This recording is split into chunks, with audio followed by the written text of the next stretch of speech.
Everyone, the chief guest has now arrived. We ask you all to please take your seats. The chief guest has now arrived. Please take your seats. Thank you very much.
Ladies and gentlemen, the academic procession is now entering the venue. Please stand up and remain standing until all members of the procession have taken their seats. And at this time, I request that you silence your cell phones for the duration of the convocation to avoid disturbances of the proceedings.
his birthday, right?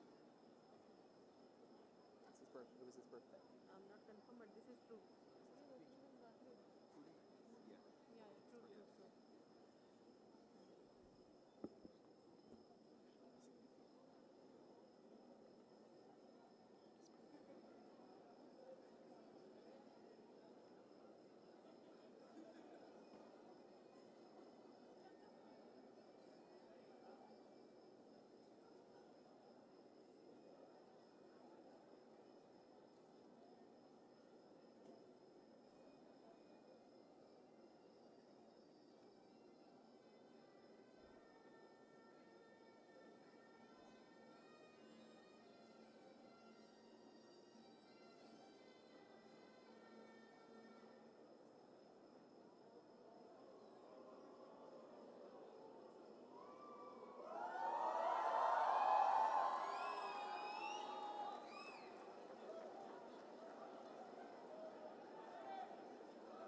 Our chief guest and guest of honor will now pay a floral tribute to Sri Opi Jindal, in whose memory the university was founded.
Ladies and gentlemen, please rise or remain standing for the national anthem.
The Honorable Chancellor, I request you to declare the convocation open.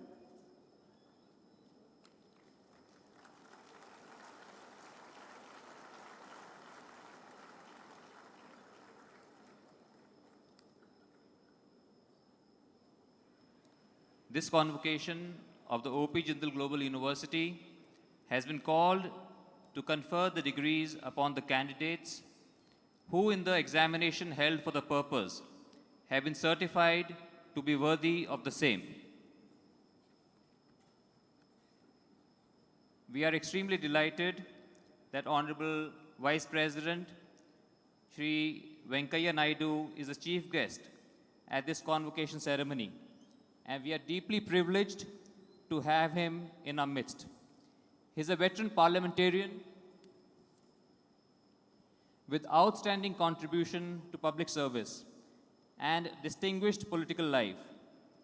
I have had the privilege of being with him in the parliament for 10 years, and for 5 years, when he was heading the Parliamentary Standing Committee on Home Affairs, I had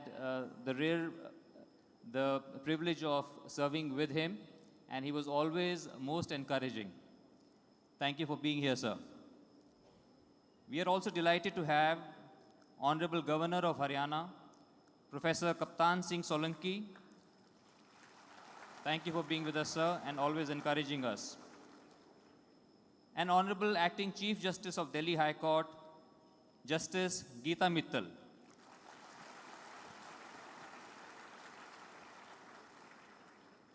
As the Chancellor of O.P. Jindal Global University, I extend a very warm welcome to all our esteemed guests.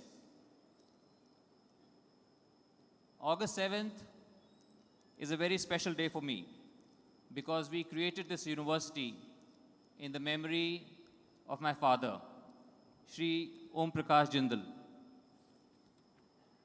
whose birth anniversary we are celebrating today.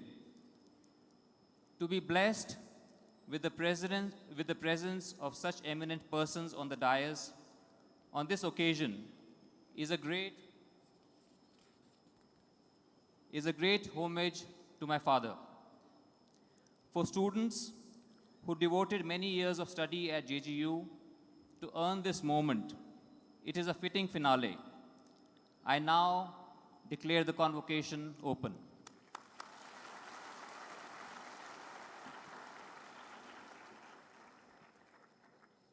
May I now request the Vice Chancellor, Professor C. Raj Kumar, to deliver the welcome address and present the university report. A very good evening to all of you.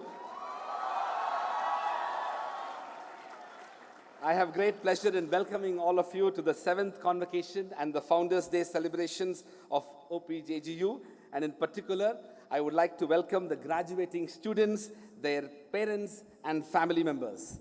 Congratulations to all the graduating students and parents. Congratulations to the class of 2018.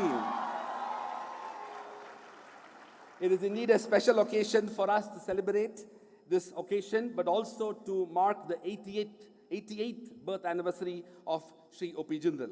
I would like to take this moment to extend a warm welcome to the distinguished guests who are present here. To begin with, Shri Venkaiah Naidu, Honorable Vice President of India, a very distinguished parliamentarian, somebody who has devoted good part of his life towards promoting public engagement as well as public service. Thank you very much, sir, for accepting our invitation and to be present on this occasion.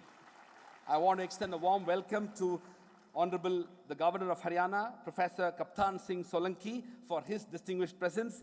He has been a constant source of encouragement and support to our university. He has visited our campus a number of times, and he has never said no to our request for being there, and I am grateful to you, sir, for your presence.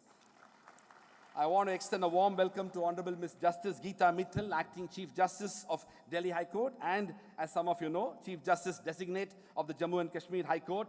Thank you very much, ma'am. In her, we have a distinguished jurist who is present on this occasion.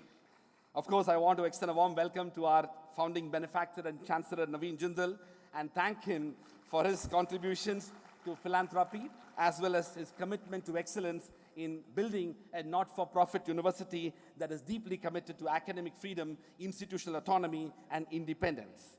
I also want to take a moment to welcome Madam Savitri Jindal, Mrs. Shalu Jindal, and the children of our benefactor Venkatesh Jindal and Yashaswini Jindal for joining us on this special occasion. I also want to welcome Mr. Farooq Abdullah for his presence here and many other distinguished members of the governing body, the Board of Management, the Academic Council of the University, the faculty members, the staff, and of course, the wonderful students of JGU for your presence. The 7th August is always a very special occasion for us, not only because of the fact that we are celebrating the achievements and contributions of our students, but also for me personally to reflect about the journey that we undertook together. I met Mr. Naveen Jindal in late 2006, and it's nearly 12 years since this journey has continued all this while. We began the university in a very modest manner on 30th September 2009 with only 100 students and 10 faculty members and one school in just 4 classrooms in a relatively small campus in Sonipat.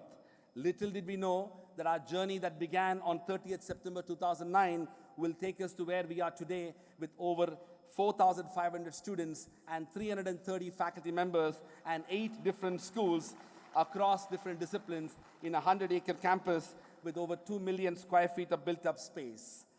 Beyond the physical infrastructure, the intellectual imagination that brought O.P. Jindal Global University to India is also an example of what philanthropy and public service can do towards contributing towards education. 2018 is a watershed year for JGU for at least 3 significant reasons. First, it is in this year that the International Rankings Organization, QS Rankings, recognized O.P. Jindal Global University as an international university and ranked us as one of the top 300 universities in the BRICS region. There are 9,000 universities in the BRICS region, of which O.P. Jindal Global University being the youngest university and to be ranked as one of the top 300 universities. In fact, around the world, there are 27,000 universities and 1/3 of those universities are in the BRICS region. We are also the first and only private university in Haryana among the over 25 private universities to be ranked internationally.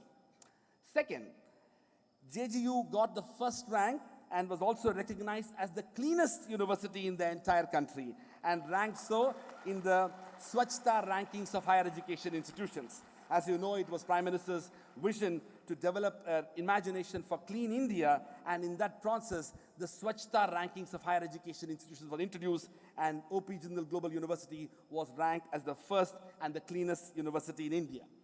Third, which is obviously a very special recognition for us, O.P. Jindal Global University was granted the status of autonomy by the Ministry of Human Resource Development, Government of India, for receiving the NAC A grade, the only private university in Haryana and one of only 2 private universities in the whole of India to have been granted autonomy.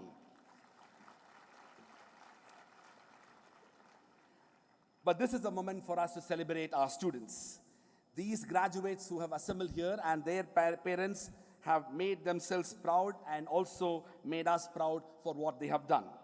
Several things to report about the graduating class. The graduating class have accomplished themselves and are going to pursue a number of careers pursuing in different walks of life. Students of the law school, the business school, the School of International Affairs, the School of Public Policy, and the School of Liberal Arts and Humanities. I want to take a moment to thank their parents and of course their teachers for the incredible inspiration that they have provided all through their life for where our graduates have reached today. So once again, congratulations to the parents and the teachers. JGU has expanded significantly in the last 9 years, but one of the things that we have been committed to from day one is our commitment to promoting equality, equity, quality, as well as excellence. We maintain a 1:13 faculty-student ratio, not only the best in India, but mostly one of the best in the whole of Asia. Our commitment to quality does not get compromised, even in our zeal and enthusiasm to expand as a university. Of course, we have a long way to go. We are marking an important occasion next year when we'll be celebrating our 10th anniversary. Later today, this evening, we will be releasing the Strategic Vision Document 2029, a document that will serve as the vision for the next decade of JGU's transformation. I want to take this moment to thank the contribution of the faculty members as well as the students in evolving this document. Congratulations in particular to the class of 2018. Remember, you are the future of India and the world, and whatever you do, you will excel for sure. But beyond your success, I want to seek your indulgence for 2 minutes on developing a sense of cooperation and a deeper sense of humanity in your life. The sense of cooperation that is deeply embedded in any institutional imagination is what that helps us achieve our goals and aspirations. In these 10 years at Jindal, I had the privilege to observe and experience very closely and firsthand the deeper sense of cooperation that is constantly reflected in everything we do, without which we cannot aspire to achieve greatness.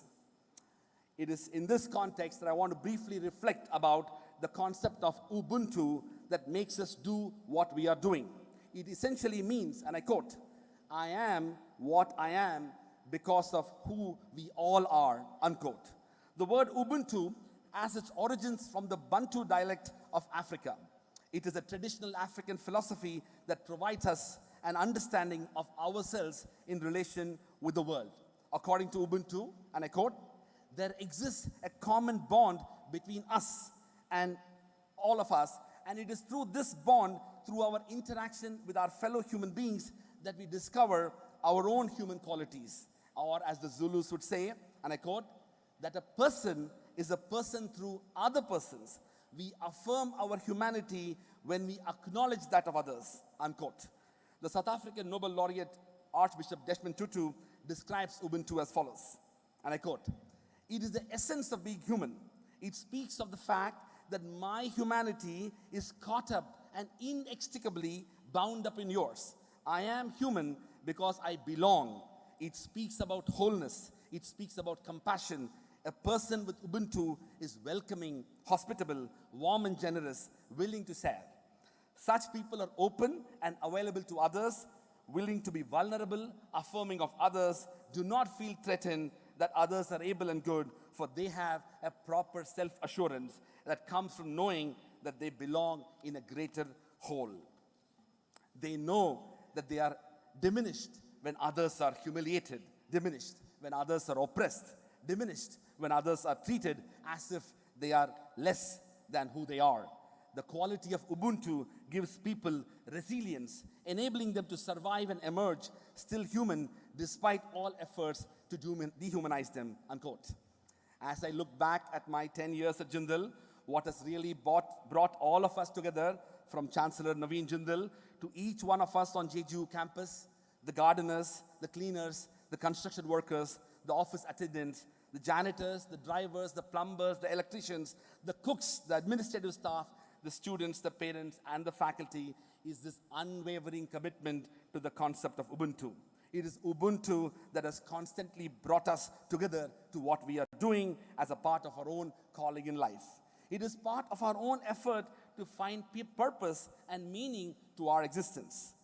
I feel humbled, privileged, and grateful that destiny has enabled me to spend the last decade with each one of you, helping in the building of something that is going to last long, long after our own times and outlast all of us.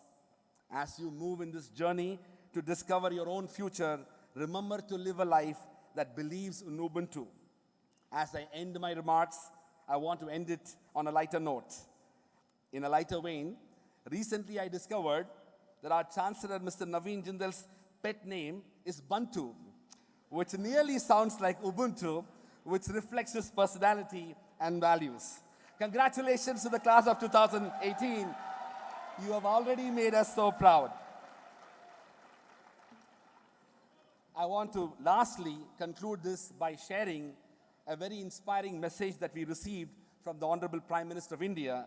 We recently sent an invitation of this convocation to him, and he has written this short message to the founding Chancellor, Mr. Naveen Jindal, and I will read this message, and this is the message. I am pleased to learn that the 7th convocation ceremony and the Founders' Day celebration of the O.P. Jindal Global University, Sonipat, Haryana, are being organized on 7th August 2018. Congratulations to all the students who are proudly graduating out on this occasion. Within a short span, the university has emerged as one of the premier institutions in the country, known for interdisciplinary approach and research-oriented curriculum. The whole university fraternity is congratulated for their continued efforts in its pursuit of excellence. I hope that the university will continue to foster the open environment for knowledge creation and contribute towards a knowledge-led new India. Best wishes to all these students to realize all their aspirations and contribute for the glory of our nation. Best wishes for the successful organization of the convocation ceremony, signed by Honorable Prime Minister of India. Thank you very much, and congratulations once again.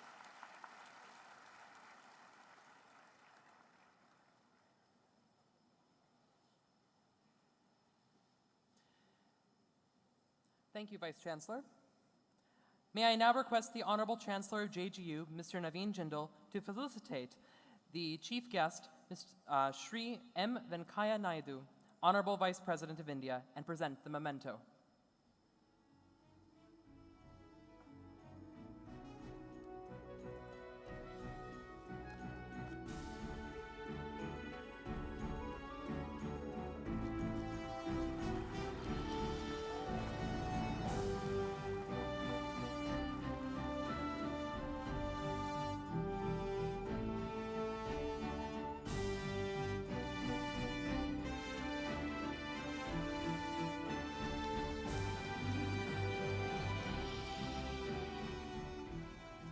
May I now request the Honorable Chancellor, Mr. Naveen Jindal, to felicitate the guest of honor, Professor Kaptan Singh Solanki, Honorable Governor of Haryana, and present the memento.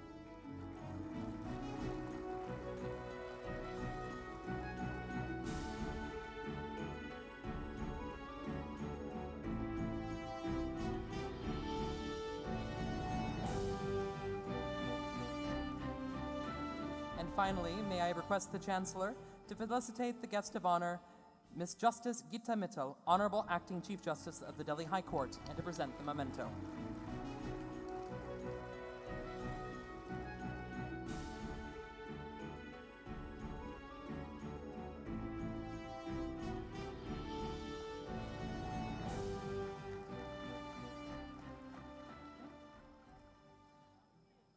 I would like to now request the Dean of each of the schools for graduating students to please come to the stage. Dean Professor Kathleen Madrowski for the School of Liberal Arts and Humanities. Dean Professor R. Sudarshan for the School of Public Policy. Professor Sriram Chalia for the Jindal School of International Affairs. And Dean Professor Tapan Kumar Panda for the Business School.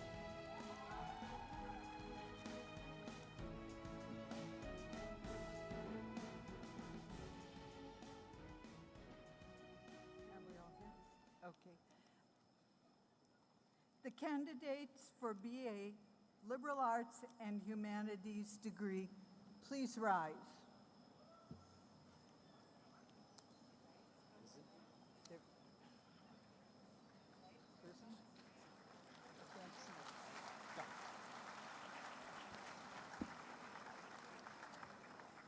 The candidates for Master of Arts, Public Policy degree, please rise.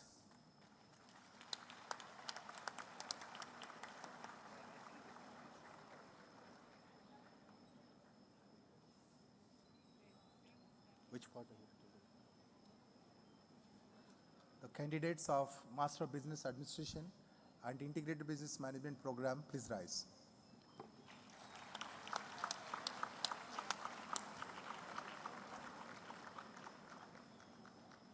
The candidates for MA Diplomacy Law and Business and BA in Global Affairs degrees, please rise.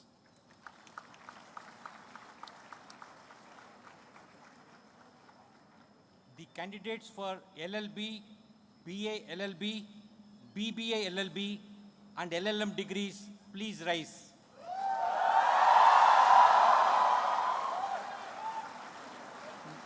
May I request the Honorable Chancellor of JGU, Mr. Naveen Jindal, to admit students to their respective degrees. By virtue of the authority vested in me as the Chancellor, I admit you to your respective degree.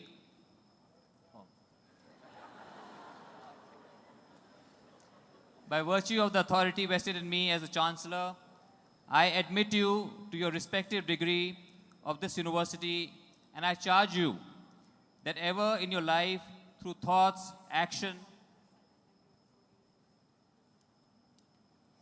and conversation, you prove yourselves worthy for the same.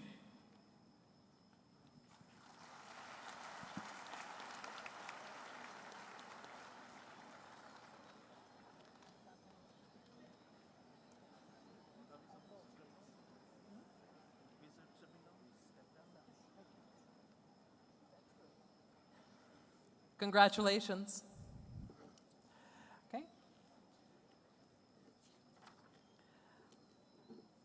I would request all of the medal winners to please come near the dais.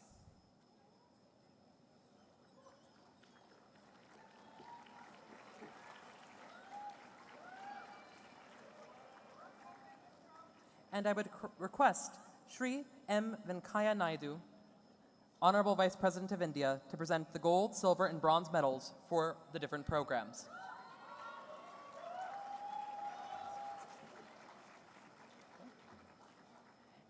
And to all the medal winners, I apologize in advance if I mispronounce your names. Okay. For the BA in Liberal Arts, gold medal, Olivia Sebastian. Silver, Tarika Perez. Bronze, Srivatsan Manivanan. Q.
And the Outstanding Liberal Arts and Humanities Leadership Award, Akshay Sharan.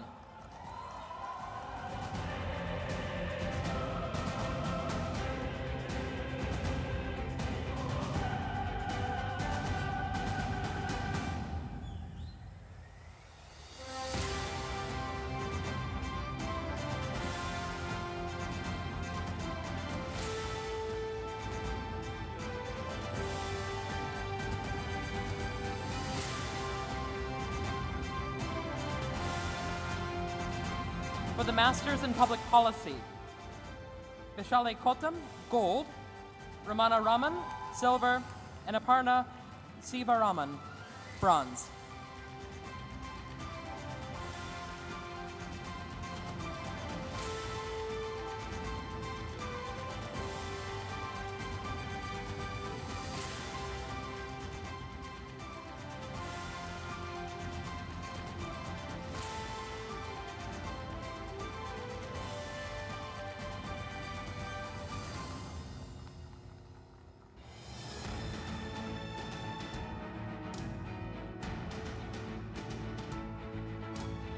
And the Outstanding Public Policy Leadership Award, Aditya Vaisith and Gatika Gandunja.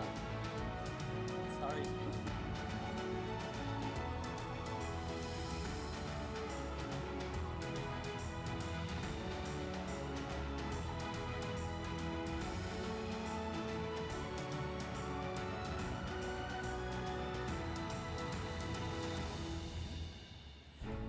For the Masters in Diplomacy, Law, and Business, the gold medal, Karmanya Tandani.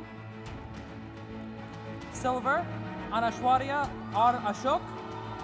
And bronze, Amika Mawa.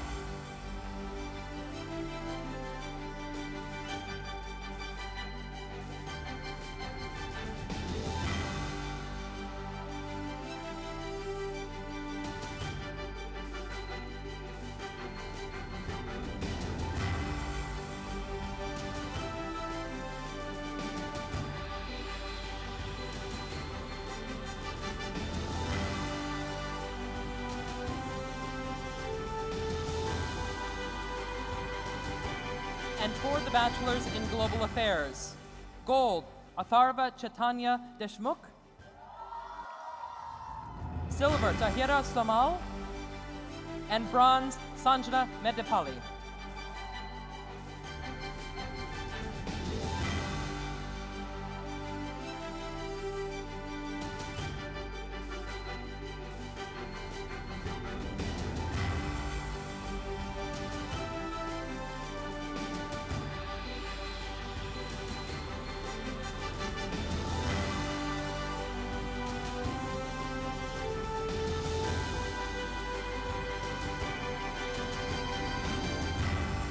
And the Outstanding International Affairs Leadership Award is going to Atharva Chaitanya Deshmukh.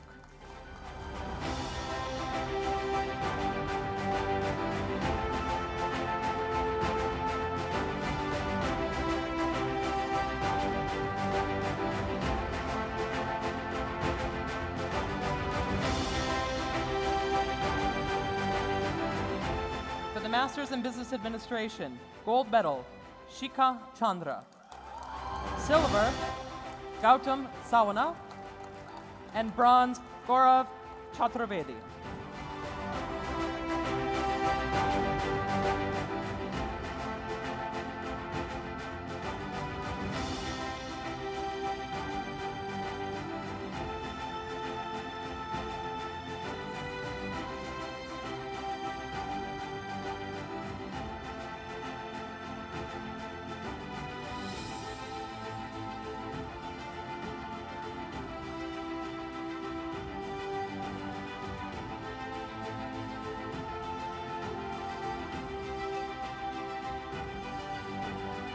And for the BBA MBA, the IBM program, the gold medal, Chandrima Agarwal.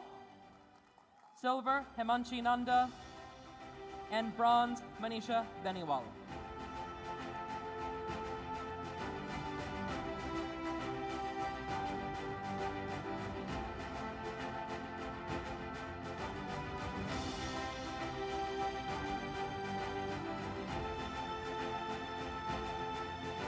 And the Outstanding Management Leadership Award will go to Vijil Venugopal.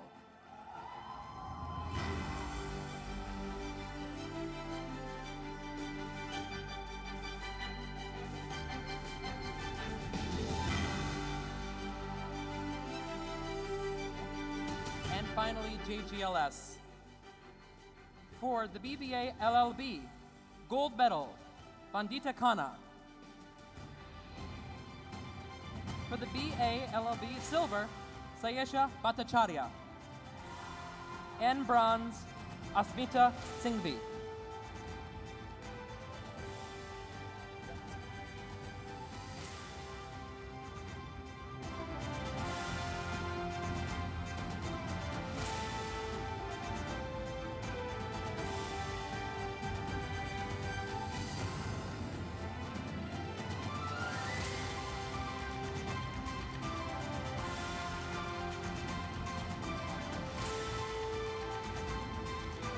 For the BBA LLB, gold medal, Mirnal Sharma.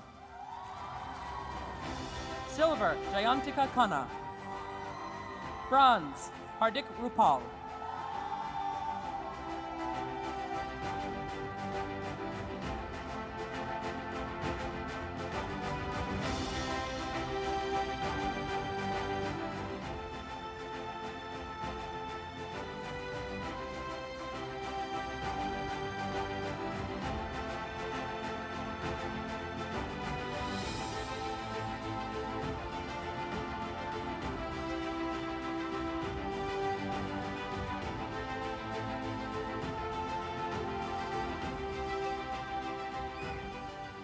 For the LLB, gold medal, Ananya Majumdar.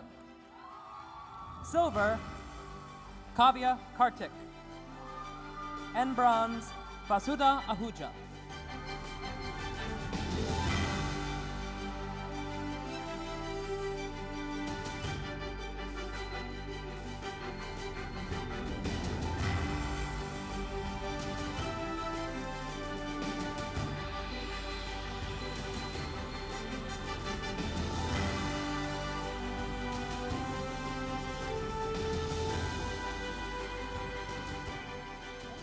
And finally, last but not least, the LLM. Gold medal, Aparna. Aparna has also won the Nani Halkewala medal. Silver, Deepa.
And finally, the Ashwan Maharaj Outstanding Law Leadership Award goes to Vinay Krishna Kodali.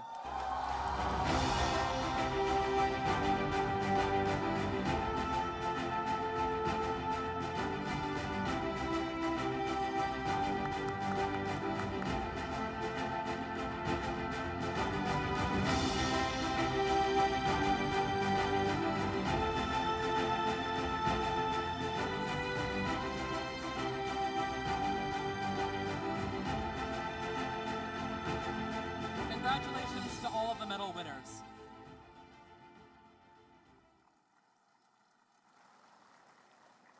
Okay. And again, medal winners, apologies.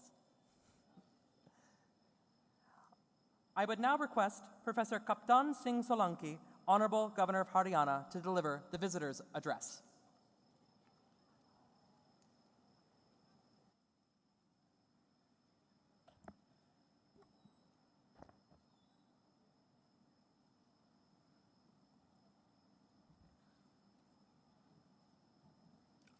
Honorable Vice President of India and the chief guest of this 7th convocation, Shri M. Venkaiah Naidu, Justice Geeta Mittal ji, Honorable Acting Chief Justice, Delhi High Court, Shri Naveen Jindal, Chancellor, O.P. Jindal University, Professor Rajkumar, Vice Chancellor, Professor Y.S.R. Murthy, Registrar,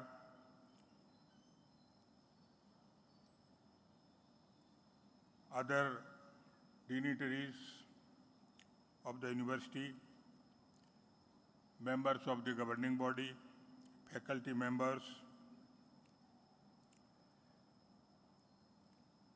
and my dear students. My first impression for this function is very grand and excellent.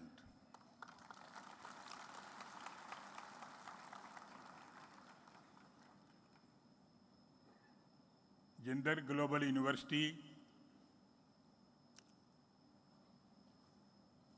ये Haryana state की शान है।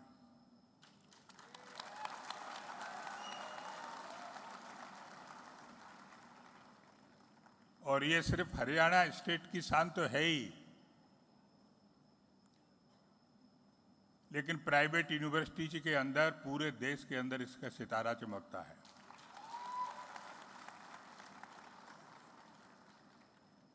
अभी जो accreditation हुआ है नेक के द्वारा, पूरे देश की 819 यूनिवर्सिटीज में से फर्स्ट और सेकंड कैटेगरी में सिर्फ 21 यूनिवर्सिटी आई हैं, जिनको स्केल 3.5 से ज़्यादा है। इन 21 यूनिवर्सिटीज में से पूरे देश के अंदर सिर्फ प्राइवेट यूनिवर्सिटीज 2 हैं,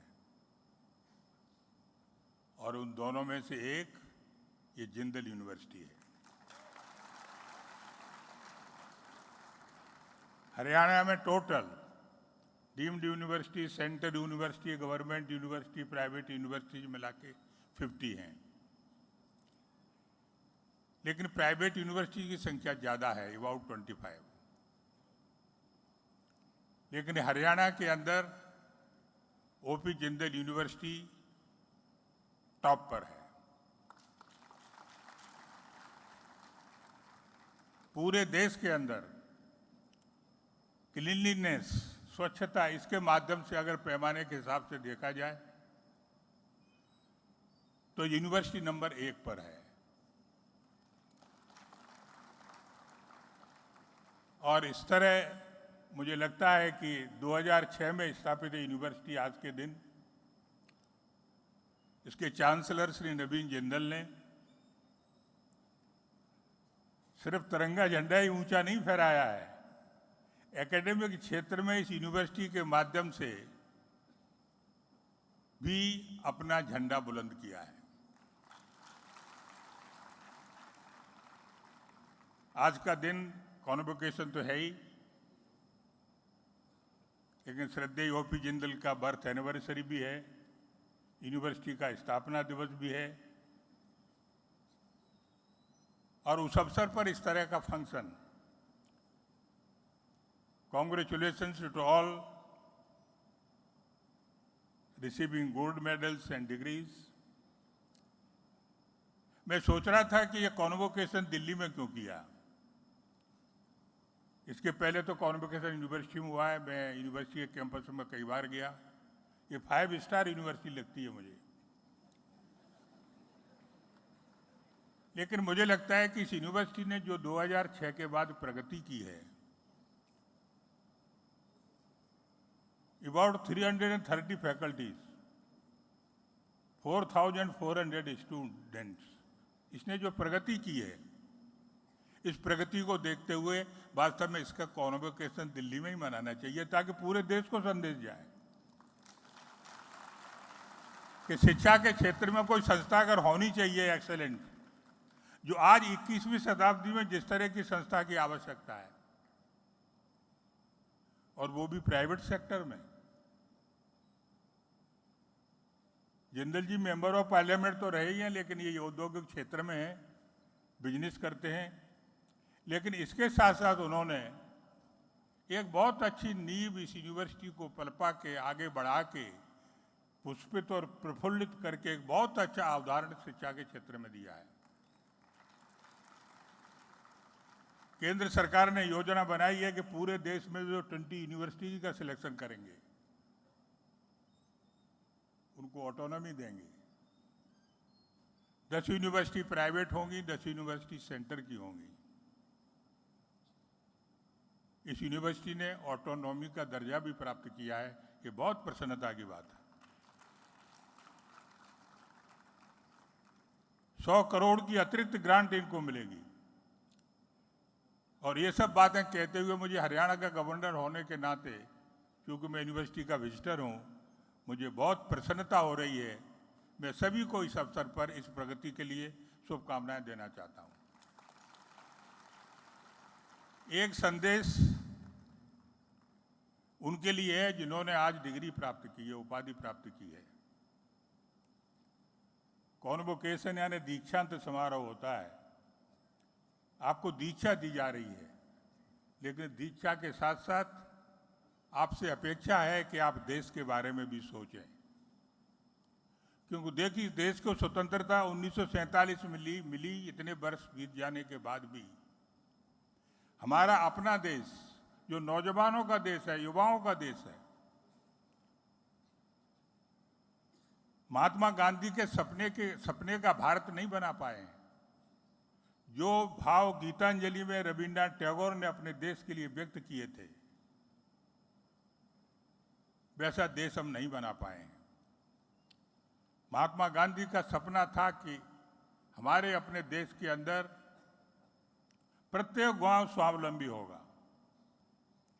अंतिम पंक्ति में खड़ा हुआ व्यक्ति वो अभावग्रस्त नहीं होगा, वो सुखी होगा। उसको ये लगेगा कि ये देश मेरा है, ये सरकार मेरी है। देश में कोई भेदभाव नहीं होगा, जातीयता नहीं होगी, महिला और पुरुष में कोई भेदभाव नहीं होगा। रविन्द्रनाथ टैगोर का सपना था कि in that heaven of freedom, my father let my country awake, where mind is without fear, where head is held high, where knowledge is free,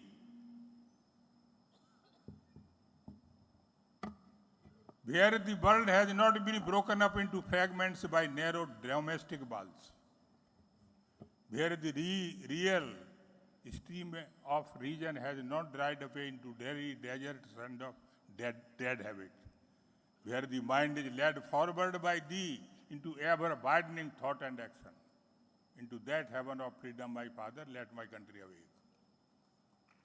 To make this type of country, still we are waiting. और ये सब किसके माध्यम से होगा, इसकी तरफ जो हम देश में देखते हैं, तो अपने देश में स्वतंत्रता के समय सिर्फ 27 यूनिवर्सिटीज थी, आज 819 यूनिवर्सिटीज हैं, लेकिन फिर भी देश के सिर्फ 11% युवा यूनिवर्सिटी तक आ पाते हैं। और इसलिए सबसे ज़्यादा इस देश को स्वामी विवेकानंद के सपनों का देश, रविन्द्रनाथ टैगोर के सपनों का देश, महात्मा गांधी के सपनों का देश बनाने के लिए पूरे देश की तरफ देखना है, लेकिन सबसे ज़्यादा आप सबकी तरफ देखना है जो नौजवान यूनिवर्सिटी तक आकर शिक्षा ग्रहण करते हैं। और इसलिए आप जरूर सपनों का भारत जो बनना चाहिए, 21वीं शताब्दी में जिस न्यू इंडिया की कल्पना की है, जहाँ पर गंदगी नहीं होगी, गरीबी नहीं होगी, हिंसा नहीं होगी, भ्रष्टाचार नहीं होगा, जातीयता नहीं होगी, सांप्रदायिकता नहीं होगी, ऐसा समर्थ एक भारत और श्रेष्ठ भारत बनाने का सबसे बड़ा योगदान आप सबसे मैं अपेक्षा करते हैं। बहुत बहुत धन्यवाद, शुभकामनाएं।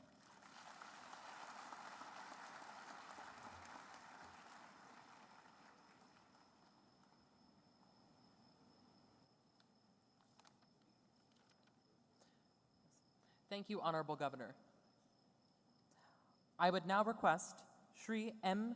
Venkaiah Naidu, Honorable Vice President of India, to deliver the Convocation address.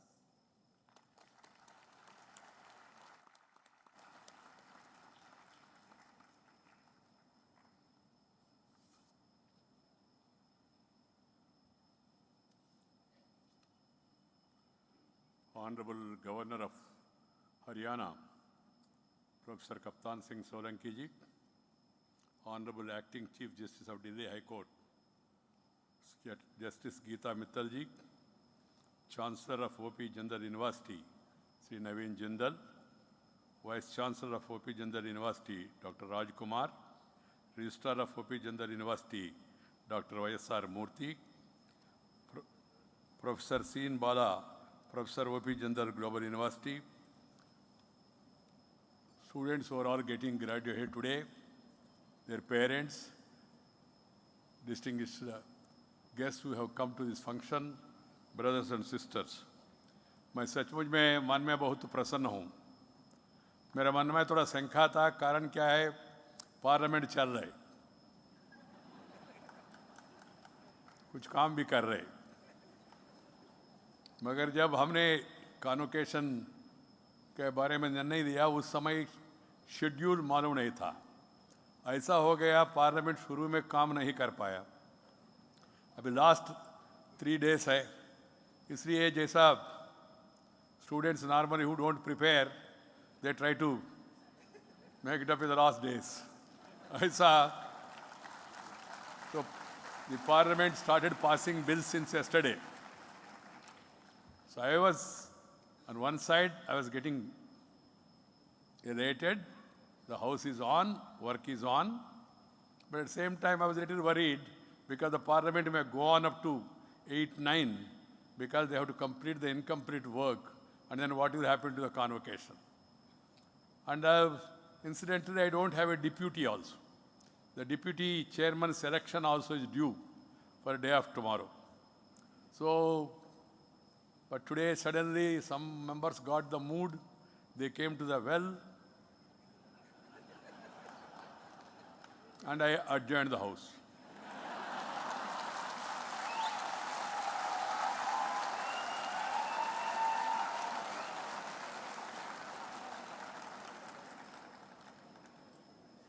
Parliament is a temple of democracy.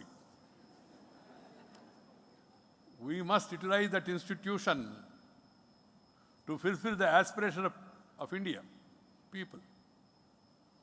In the Parliament, I always tell them also, please maintain discipline, decorum, dignity. And then you want to argue, no problem. Debate, discuss, and decide, but do not disrupt. Then I also tell them, you want to make your point, make. You want to protest, first talk out, then walk out. No breakout. Otherwise, democracy will be all out. And second thing is, we're in democracy, you have got every right to oppose. So let the government propose, opposition oppose, and the House dispose. House means Parliament.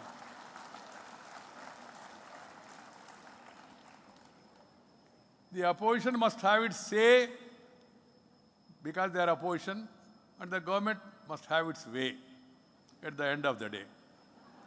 This is the spirit of democracy, and everyone has to understand. I feel sorry when certain things happen in Parliament and the Parliament members shout like ordinary people inside the House. I remember late Rajagopalachari, one of the most intelligent persons of the country, whom even Britishers used to be afraid.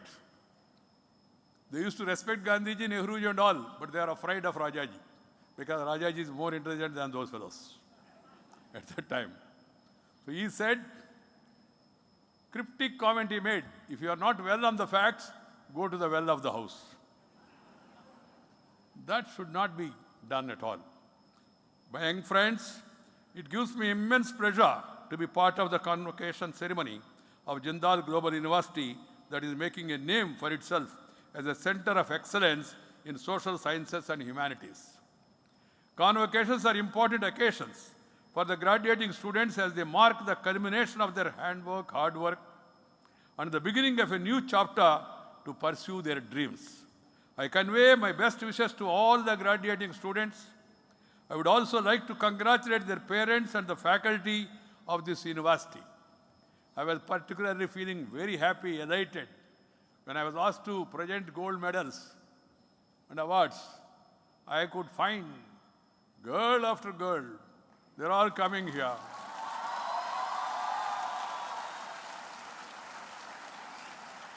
I was just telling the Chief Justice, this is the need of the hour. This is the transformation that has to take place. Women must get their due. But you have seen, if you provide them a level playing field, they will excel and they will outbeat the men. But unfortunately, we have not paid enough attention to girl child's education.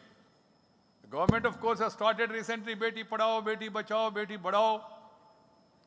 And also some people say, when they don't allow the woman to have their say, they say, sir, ये तो इनको मालूम है, क्या मालूम है? आपको क्या मालूम है? जब आप पार्लियामेंट आया, अब सब सीख के आया क्या? If you give them an opportunity, then they will also excel. And you saw the example today. The confidence among the girls. I could see the children. I was feeling really, really very happy and reassured about the country's future.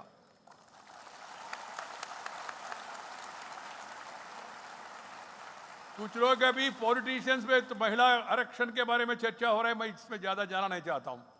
अभी मैं politics में नहीं हूँ. I am retired from politics but not tired from public life. कहते sir महिला को देने से क्या होगा? अब देखिए पंचायत में आपने आरक्षण दिया, क्या हो रहा है? मैंने कहा क्या हो रहा है? ना सर, पंचायत में आपने उनको सरपंच बनाया मगर सरपंच पति आके बैठ रहे. मैंने कहा शुरू में हो गया है जी ऐसा, थोड़ा मौका देके देखो, बाद में पति का गति क्या होगा आपको समझ में आएगा.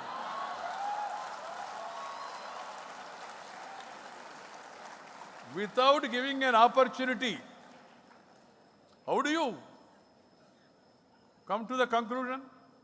And some people say this is our history, sir, this is our civilization. No, wrong. Maitreyi, Gargeyi, they used to recite Vedas those days. and you take the names of the rivers in India, Ganga, Yamuna, Kaveri, Mahanadi, Narmada, Tapati, Mahendra Tanaya, all named after women. And even if you take goddesses, Saraswati Devi, Shiksha Mantri, Parvati Devi, Raksha Mantri, Lakshmi Devi, Finance Minister.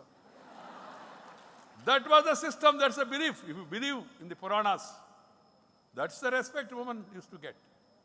So my appeal to the countrymen and also men is let us promote girl-child's education in a big way, allow them to also come up and compete. When I was appreciating the girls, expressing my happiness, Madam Justice was telling, sir, they will only allow up to this level, not beyond. No, ma'am. Now the situation is changing. People are all now aware of the aspirations of the younger generation, particularly women. They also realize the potential of women empowerment. And we have seen also, if an opportunity is given, they will also excel. I hope in the future, more and more importance and encouragement will be given to the girl child and an opportunity is provided to them. They will perform better because they have no tension, only attention towards the subject. The boys, they have other attentions also.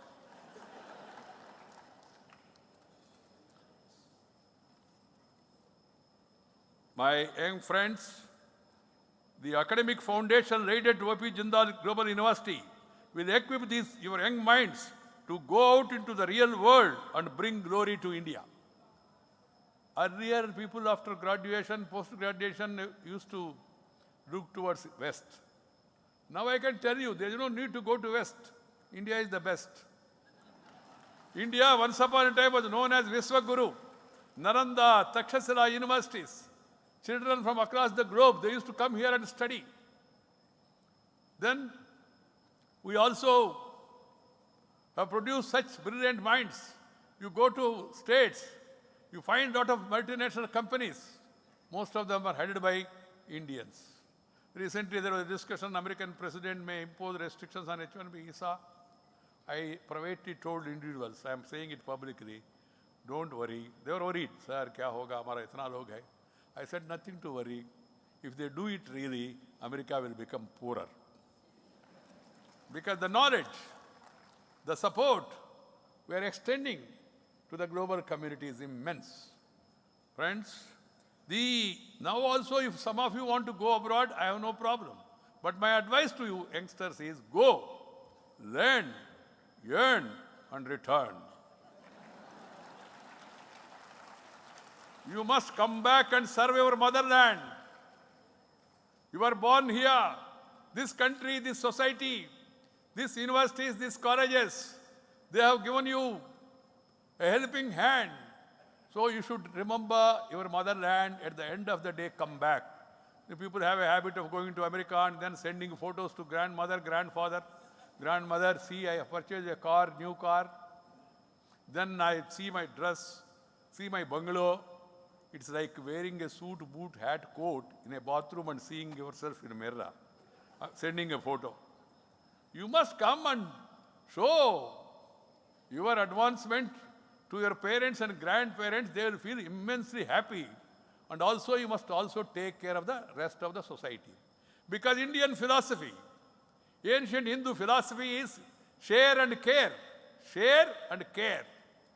Vasudhaika kutumbam sarve jana sukhino bhavantu.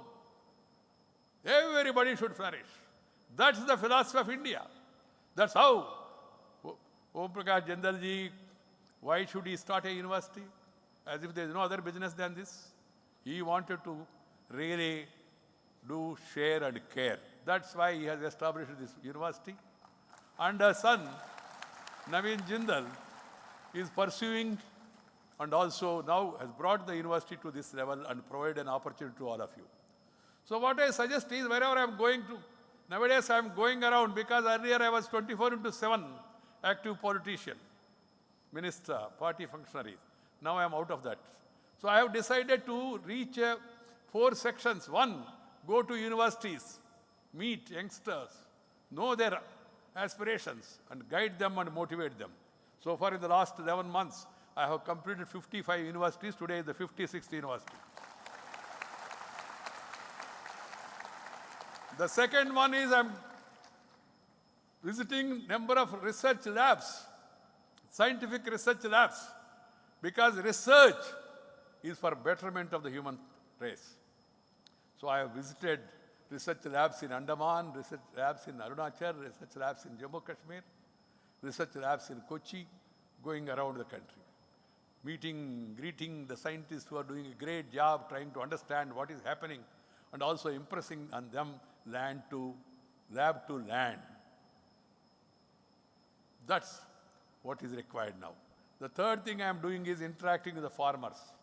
Farmers who are providing us food, who have provided us food security, striving hard in spite of agriculture becoming an unremunerative thing. Agriculture is our basic culture. We have to preserve that culture. So that's why I'm also focusing on farmers. And then the other one is culture. Indian culture, Indian tradition, Indian values, Indian ethics, they are great. From times immemorial, our forefathers, they lived and they set up so many examples and standards before us, the humanity. Friends, ours is a world civilization. Babylonian civilization, Roman civilization, Greek civilization, Athens civilization, Egypt civilization. Oh, there are other great civilizations, I don't deny. But where are they? Indian civilization is still thriving in spite of colonial rule. Foreigners came, they ruled us, ruined us, cheated us, looted us also. In spite of that, we are able to thrive because we believe in Sarve Jana Sukhino Bhavantu.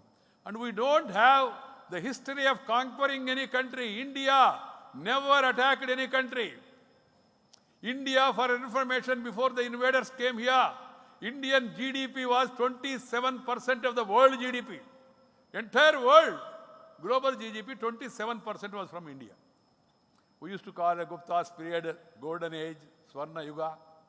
But show me any instance of India attacking any country. Small countries, Tam, Dick and Harry came and attacked us. That is the civilization of India. And we must preserve that civilization.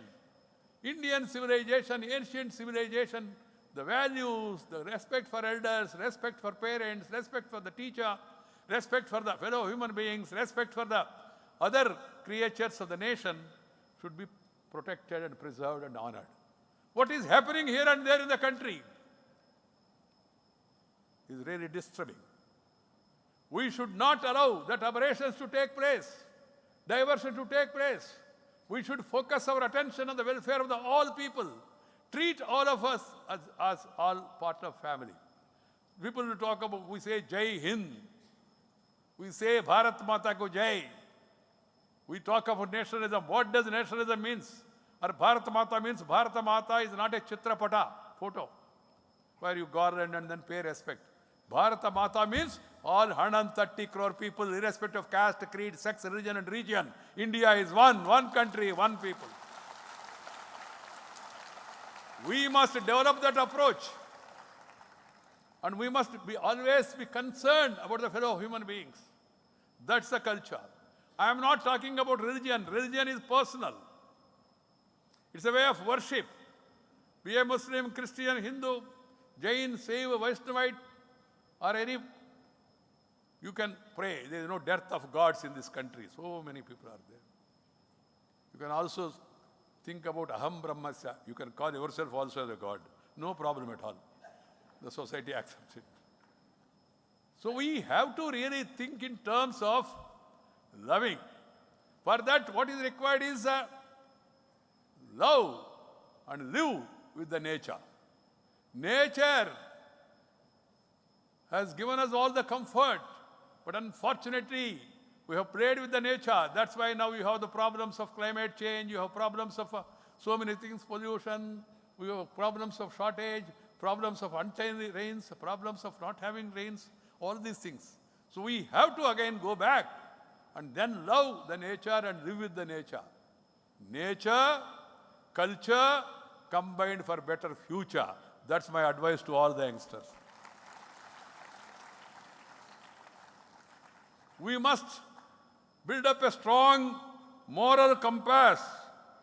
You will not get swayed away or compromise on integrity. Education must bring out the best in the man and enable the holistic development of an individual. Education is not only for jobs. Education is for enlightenment. Education is for empowerment. Education is for enhancement of our knowledge. That's what the university should do. We should not become only shops producing degrees.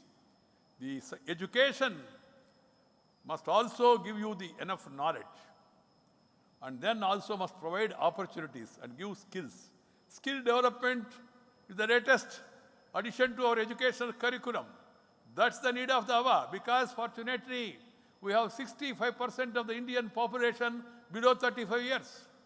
We have a demographic dividend. It's an opportunity, but also a challenge. You have to meet the aspirations of those youngsters. For that, the educational core systems should also be reoriented, and also the governments also must focus more on skill upgradation. There are inherent skills in this country. In the taddy tapper, in the weaver, in the fisherman, in the goldsmith, in the blacksmith.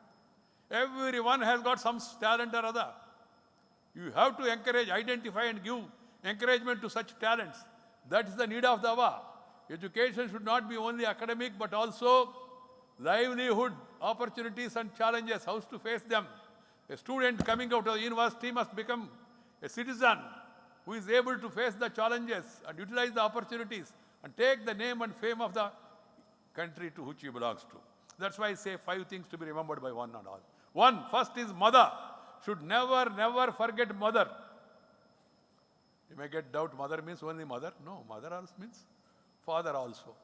Women, W-O-M-E-N. So man is there. Remember mother, who has given you the beautiful birth. Second is the Janma Bhumi, the native place where you are born. Should never forget your native place. 3, mother tongue. The language that has come from your mother's womb, you should never ignore it, never leave it. Learning English is okay, but at the same time, you should learn, you should practice your mother tongue, the Haryanvi. If you are a Telugu, Tamil, Kannada, Malayali, Marathi, Punjabi, Assami, Bhojpuri, Dogri, Kashmiri, any language, if you are born in that family, you must practice and you must talk to each other in your mother tongue only. Outside, you can talk with any language. Friends, I have been receiving foreign dignitaries in the recent past. Earlier also I used to attend some of the Prime Minister's functions where the French President, Russian President, or the Chinese President, or the France President, or Belarus, or Iranian, everybody comes here. And they used to speak in their mother tongue, and there used to be a translator sitting between the Prime Minister and that visiting leader. I asked Sushma Swaraj, why? या इन लोगों को अंग्रेजी मालूम नहीं है क्या? तो सुषमा जी ने कहा नहीं, सबको अंग्रेजी मालूम है, मगर वो अंग्रेजी बोलते नहीं, अपना मातृभाषा में बोलना वो पसंद करते हैं और इसका तर्जुमा होता है. भाषा और भावना एक साथ चलता है. You will be able to articulate better your expressions in your mother tongue. So, and then it's beautiful. It's a simple thing. Simple thing. You Amma, you call your mother. Amma, अंतराल से आता है. You say mummy, यहाँ से आता है. रात को एक बार घर जाके practice करिए. How beautiful it is. Amma, Ammi, and Mummy, Mommy. That is the difference. And then I want to see a day when all education, basic education is in Indian languages. And then learn English, learn French, learn Russian, I have no problem. First, practice mother tongue. Mother tongue is like your eyes. Other language is like your chashma. If you have eyesight, then chashma will work. If you don't have eyesight, no sight. It may look odd to you, where a Vice President of India is saying all of us, we are all university students, PhD करने वाले हैं हम लोग. कैसा? If you make practice, it will. I have recently introduced for information in Rajya Sabha, I said you can use any of the 22 languages. There will be simultaneous translation. Members are very happy. This is what our founding fathers have envisaged. This is what Ram Manohar Lohia, Deen Dayal Upadhyaya, all great stalwarts, they felt that we should encourage Indian languages. And then other language, definitely one should learn other languages also, as many languages as possible. There is no problem at all. I would like to focus on the famous words of the father of the nation, Mahatma Gandhi, who said, I quote, an education which does not teach us to discriminate between good and bad, to assimilate the one and eschew the other, is a misnomer. When India was under colonial rule, father of the nation also said, education should be so revolutionized as to answer the wants of the poorest, the villager, instead of answering those of an imperial exploiter. Education is the bedrock on which depends the progress of a nation and its people. In the present era of globalization, we are living in an era of LPG, liberalization, privatization, globalization. If you use LPG properly, you can cook food, you can also drive motor. If you mishandle LPG, what will happen, you all know. So we are living in a global village. We must equip ourselves with the best knowledge and best practices. Nothing wrong in knowing from others. Knowing from others. But at the same time, we should never forget our roots. That's why I say mother, native place, mother tongue, motherland, the country which has given you beautiful birth. And finally, the Guru. You should never, never forget your Guru. Guru is very important because you may have Google, you may have so much new technology, IT, but Google can never replace Guru. Please understand this, Guru is supermost. So remember these 5 things. And then we must also aim high, work hard. Just aiming and dreaming alone will not suffice. Dr. Kalam has said, dream high, okay? Dream high, aim high, work hard. If you work hard, and then you can reach any position. You see the example of Dr. Kalam, he was a newspaper vendor. You see the example of Indian Prime Minister Sri Narendra Bhai Modi, who was a tea vendor. Today, he has become the Prime Minister of a most powerful nation in the world, and the world is now recognizing and respecting India. So, my youngsters, I would request you all, aim high, work hard, and do your duty. What is Deshabhakti? Everybody doing their duty is a Deshabhakti. This is my interpretation. Simple. Simple interpretation is if everybody does their duty, then you are the real patriot, you are real nationalist. Please remember this. Time has come to India to rediscover its potential, to become once again the global hub of knowledge and innovation. We need to build the right ecosystem for academic excellence to thrive by revamping our education system. Merely adding glossy buildings with good facades and setting up more universities is not enough. We have to reorient the education system in accordance with the changing needs and enable the students to fearlessly face and overcome unexpected new challenges. For this to happen, our institutions of higher learning must revamp their methods of teaching, give up a business as usual approach, and create rigorous academic standards. India is a young nation today, as I told you. We have the demographic advantage. We need to convert the vast human capital into national wealth creators by imparting the right education, knowledge, and skills to the youth. That's why new theme, new ideology has come. Now innovation, incubation, startup, stand-up. During our days, stand-up means if you go to school late, then teacher is to ask you stand up on the bench. Now startup, stand-up, Janadhana, Aadhaar, DBT, all these new ideas, online. Online is the main line now. Otherwise, we will be in line all the time. We must come out of it by ease of doing business, coming with new innovative ideas, and also try to learn from others without forgetting what is yours. India is the fastest growing economy today, my young friends, and the opportunities to all of you would be abundant in different fields.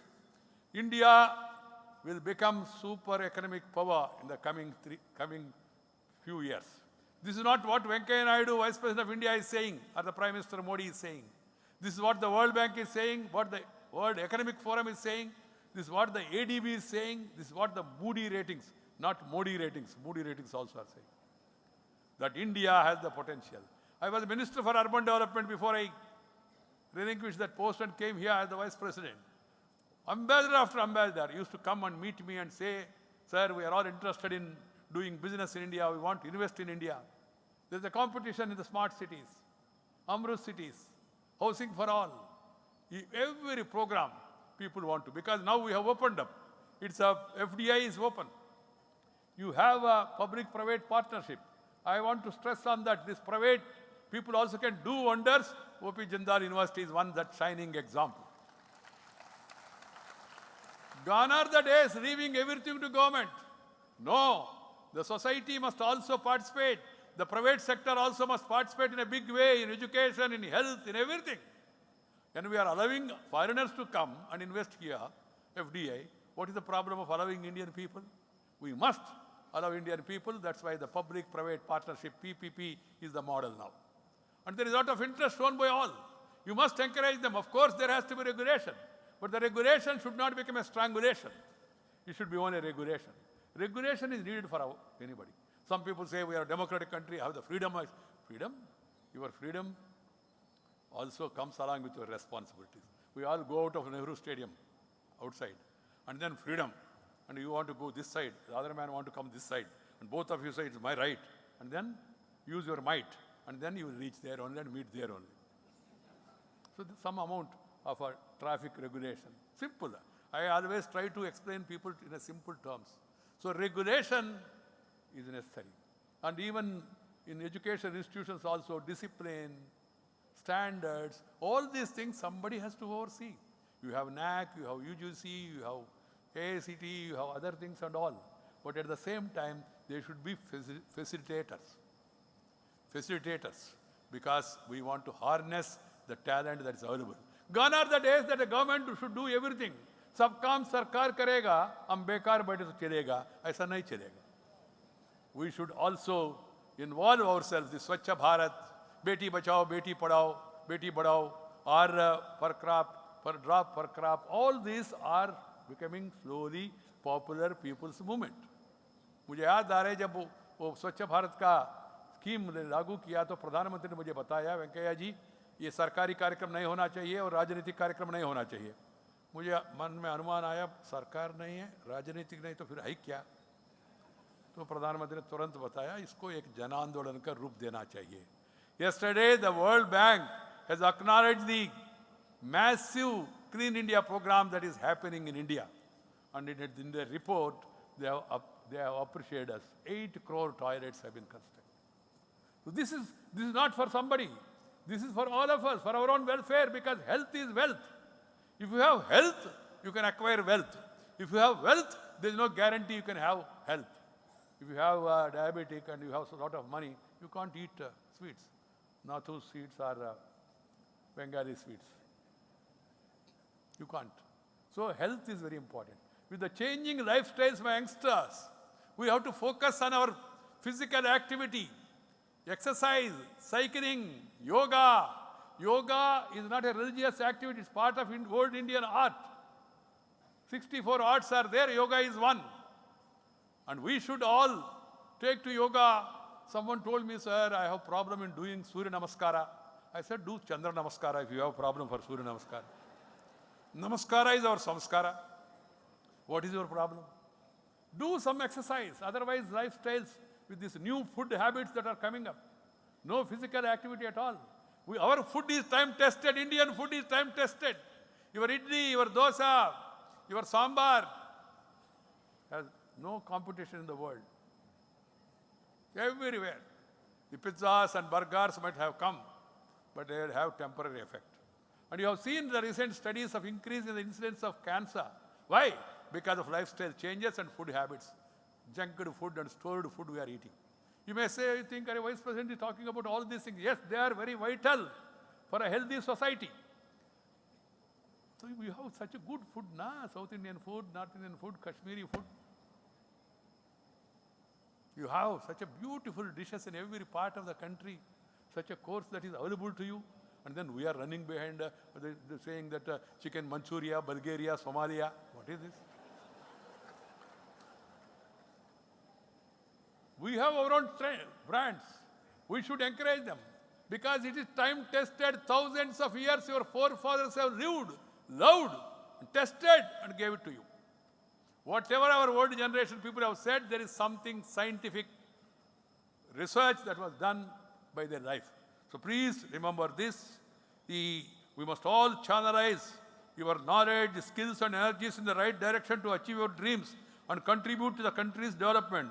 As you move to pursue your goals, life will not be a bed of roses. There will be obstacles, setbacks and tough situations. You will encounter testing times, but nothing should deter or spur you from reaching your goals. Unperturbed, you must continue on your path with complete dedication and determination. Remember that there is no substitute for hard work.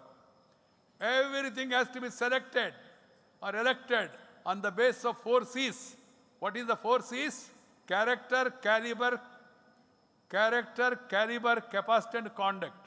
But some people, some politicians are trying to substitute it with the other 4 C's like caste, community, cash and criminality. What is required is the original 4 C's: character, caliber, capacity and conduct. You must promote such things and you must also try to compete in the same. Friends, the quality of higher education contributes to the economic and human development of a nation. As India embarks on its journey to become a prosperous middle-income country, I have little doubt that innovative, futuristic universities will be the drivers of the huge transformation. The PM has given a 3-line advice. He said, reform, perform, and transform. Transform the nation. Transform the nation means transform the lives of the people. That is where the university should provide the knowledge, the guidance. I am sure institutions like YP Jindal Global University will fulfill expectations of raising the quality of learning and research that benefits India's rise as a major world power. It's really a sad commentary in our education system. Our Indian universities are not in the first 100 universities in the world. We must all do soul searching and find out the reasons and then come out with solutions. The university should become centers of excellence.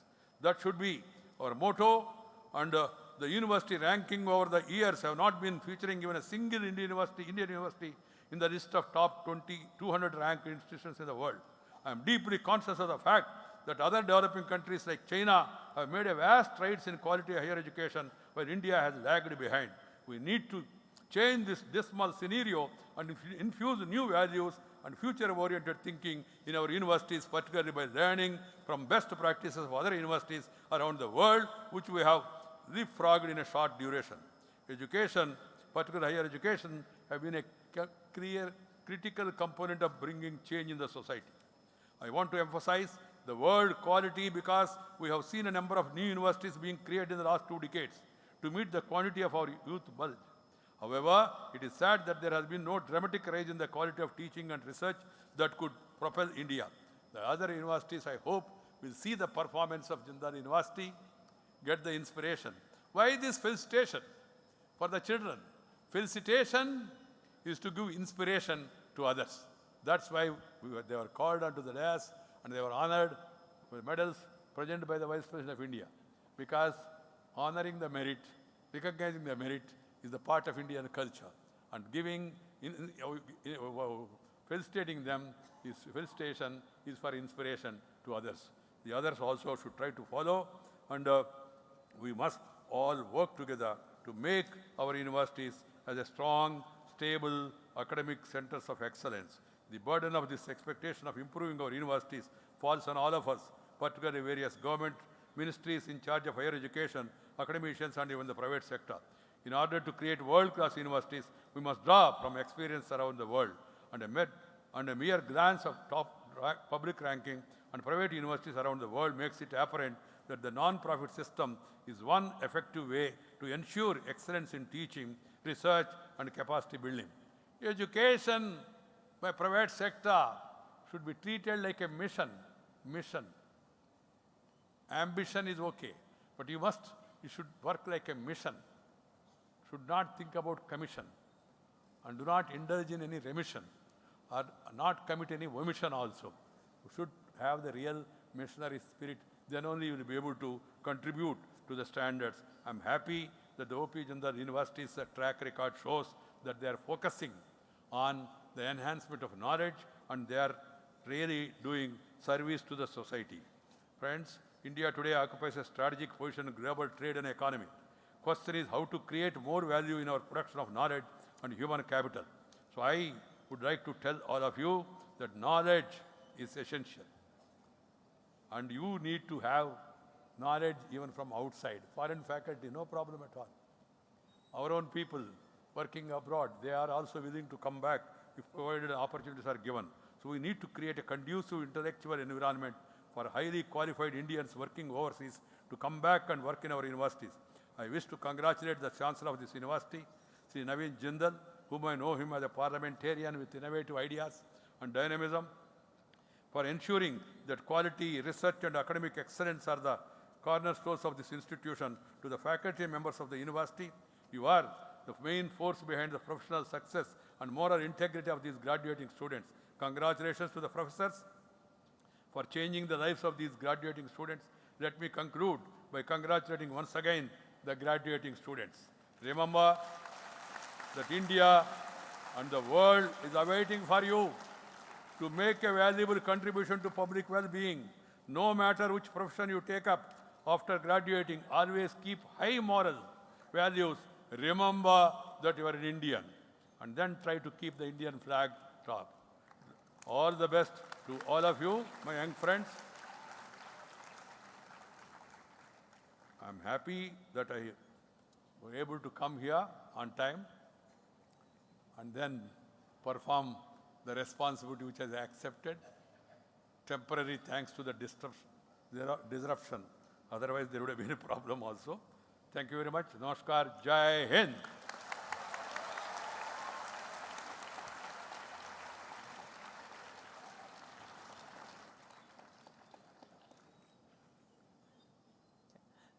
Thank you, Honorable Vice President, for a lively address. I would now request Professor YSR Murthy, Registrar, O.P. Jindal Global University, to propose a vote of thanks. Distinguished guests on the dais and off the dais, faculty members, students from the graduating batch of 2018, their parents and relatives, ladies and gentlemen, on behalf of the O.P. Jindal Global University, I wish to express our deep gratitude to Honorable Vice President of India for gracing our convocation ceremony and blessing the students. The Parliament is currently in session, and you can easily imagine numerous demands on his time as Chairman Rajya Sabha, the upper house. His august presence at this function clearly demonstrates his outstanding commitment to the cause of higher education. His profound, erudite, at the same time witty address has left a deep impact on everyone present here. His inspiring words to our graduating students will motivate them to excel in their chosen careers and work towards nation building.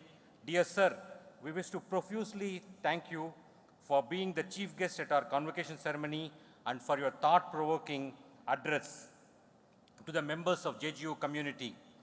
The Honorable Governor Haryana, Professor Kaptan Singh Solanki, has been a great source of inspiration, support, and encouragement to O.P. Jindal Global University. In our efforts over the past 5 years, we thank him for delivering the visitor's address and for his august presence at today's function. I wish to thank Honorable Acting Chief Justice, Delhi High Court, Ms. Justice Geeta Mittal, who has been a role model for all law practitioners as well as law students, for gracing the convocation ceremony and for blessing our students.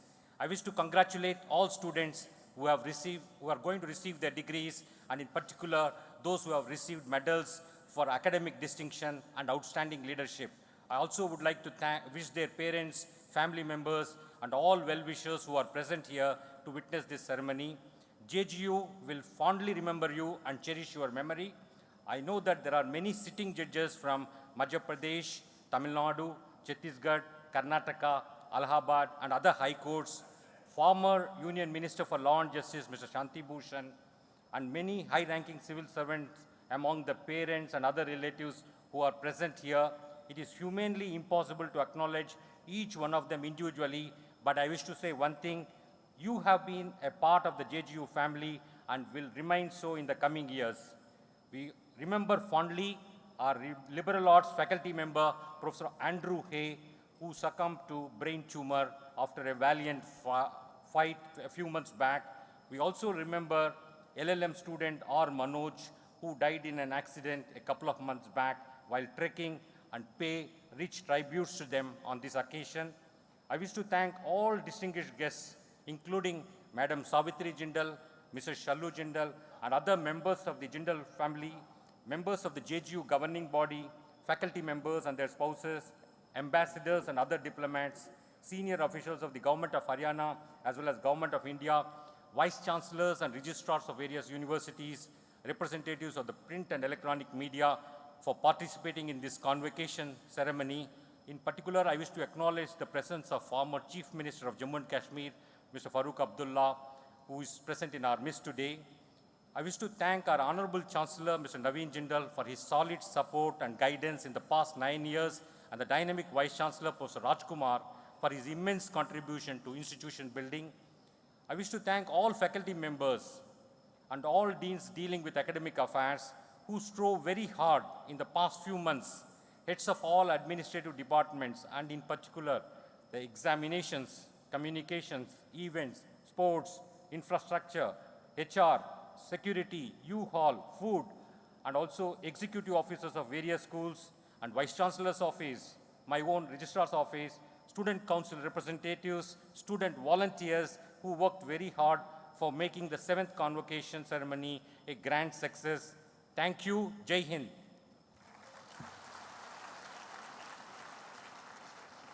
Ladies and gentlemen, please rise for the national anthem.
The chief guest, Shri M. Venkaiah Naidu, Honorable Vice President of India, and the guest of honor, Governor Kaptan Singh Solanki, must leave the venue for their next engagements.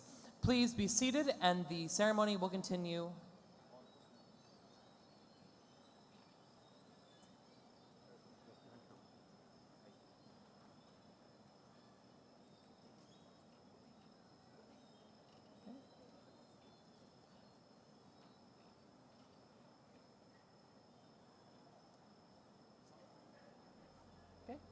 All right, please be seated.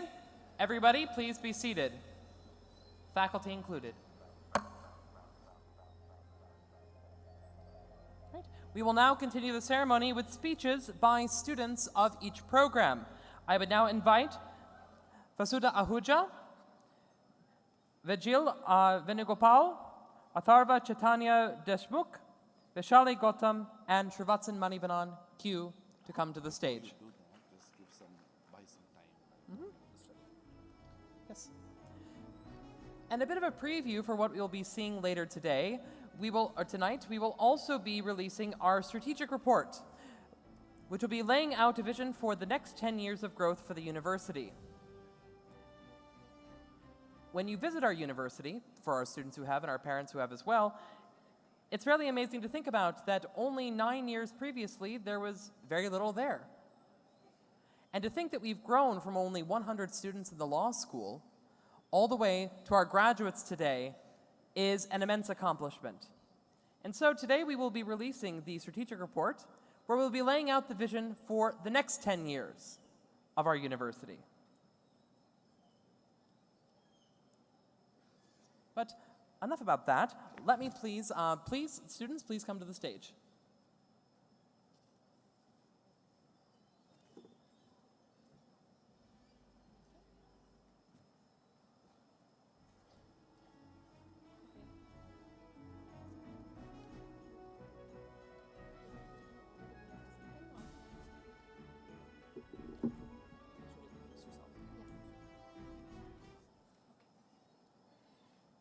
Good evening, everybody, especially to our honorable guests, to our respected Vice Chancellor, Dean of JGLS, Professor Rajkumar, Professor Murthy, our esteemed professors, parents, and my fellow graduating batchmates. I am Vasudha Ahuja, and I'm speaking on behalf of the law school. Our experiences at Jindal may be described as a celebration of a chance taken for a challenge that lies ahead. JGU has evolved in less than a decade as a leading law school of the country, thanks to the vision and gravitas of our VC, driven by his dynamism, energy, and international stature. Today, JGU provides us a platform to launch ourselves among the leading legal brains of tomorrow. Initially, it was daunting to confine ourselves to acres of rural land among complete strangers. But the journey, filled with huge learning and personal growth, has opened the doors to immense opportunities because of JGU's global outlook, world-class faculty, infrastructure, and facilities. The flexibility of deeper engagement with law and society through elective subjects, research, teaching assistantships, paired with Bollywood Night, Biswa Mill, and several sporting events has taught us the art of balancing the grind with the gratification. We have had a chance to build relationships and create networks of a unique fraternity, which will individually and collectively define and drive the social, economic, and legal fabric of the nation. We've also had experiences on the international stage through summer programs at Harvard, Columbia, Oxford, just to name a few. And some of us even spent a semester abroad at leading universities across the globe. However, the icing on the cake was a Willem C. Wismut on international commercial arbitration last year. It was a great honor to represent the university and the country to bring laurels by being the global runners-up at Vienna, competing with over 300 law schools. Now, as we near the culmination of our journey at Jindal, I feel confident saying that this is certainly not the end. In fact, this is just the beginning. Whether we go forward to practice law or not, we will always carry the skills of deep analysis and logical deduction. We will always be grateful for the stamina and creativity we built in our years at JGU. So, dear friends, before we receive the tangible acknowledgement of our toil and accomplishments here, we have time for just one more moment of law school. A last lesson from our alma mater is this: use your powers of imagination with your powers of analysis. Now, our professors might agree that as law students, we can be pretty imaginative when it comes to, finding reasons to reduce the syllabus, postpone the deadline. It's the same skill that is needed for us to enlarge the pie rather than to divide it, be it during a business deal or settling a divorce case. And now, to end on a humorous note, as we graduate, we must remember to thank those who got us here. Google, Wikipedia, caffeine, our seniors' materials, Indian Qanoon, and the ever-reliable copy-paste feature on our laptops. After all, it doesn't matter who you are, where you come from, or what you've got. What matters is what you do with what you've got. Thank you, JGU.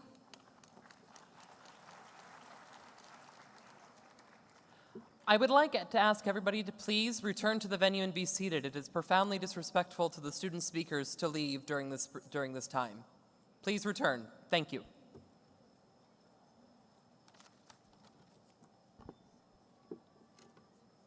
Good evening. On behalf of the graduating batch of the Jindal School of International Affairs, allow me to extend our heartfelt gratitude to our Chancellor, our Vice Chancellor, the Registrar, the Dean of the School of International Affairs, all the faculty members and the staff of OP Jindal Global University and the Jindal School of International Affairs for their vision and their efforts. Let me also take a moment to thank all our parents for their invaluable role in our journey.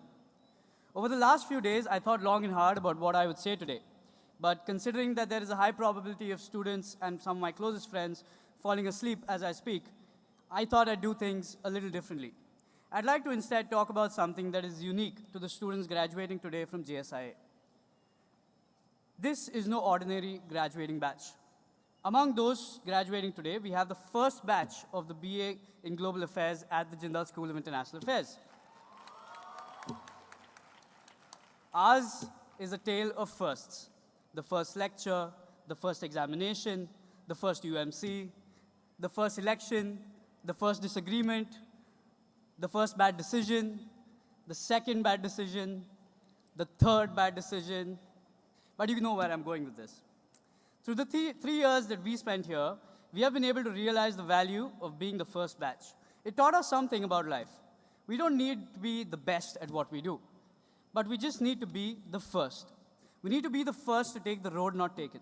We need to be the first that connect the dots, the first to take notice, and the first to pounce at an opportunity. You just need to believe in yourself enough to know that somehow, somewhere, the dots will connect. And that belief does not come easy. You need something or someone to believe in. And that is what JSIA gave us. And for that, we are eternally grateful. Somewhere, somehow, between the heartwarming faculty of JSIA and Ms. Swarnima's Kuch Nahi Hoga Beta approach, we found the ability to take life by the collar. And that's what makes us stand out. We see our friends from other courses going through university with a clear goal in mind, professionally and personally, but not us. It's not that we didn't have a goal. It's just that we were too focused on the process to take notice of what the goal was beginning to look like. Allow me to end on a personal note. I spent a semester abroad at Leiden University in the Netherlands. Among other things, I realized that compared to my friends, most of whom were exchange students like me, I was able to adapt to the academic challenge that a well-reputed university like Leiden presented much better. What made the difference was my foundation that had been laid right here at the Jindal School of International Affairs. What I realized is that JSI has given us wings to fly. Now all we have to do is believe in ourselves and jump. In 2015, when I was pondering over which university I would go to, I chose JGU because the university was just like me. Young, excited, curious, determined to do something different, but above all else, it was a university that was trying to find itself and define its identity. So was I. 3 years later, I stand before you as someone who has found himself somewhere along the same path that the university has found itself. So, my fellow batchmates, here we are. Well, most of us are. We don't know what the next step is. Some of us do, some of us don't. And who knows where life takes us next. But what we do know is that wherever it takes us, we might just be the first ones to get there. And there is nothing as hauntingly beautiful as that. On behalf of the graduating batch of JSIA, this is Atharva Deshmukh signing off. Thank you.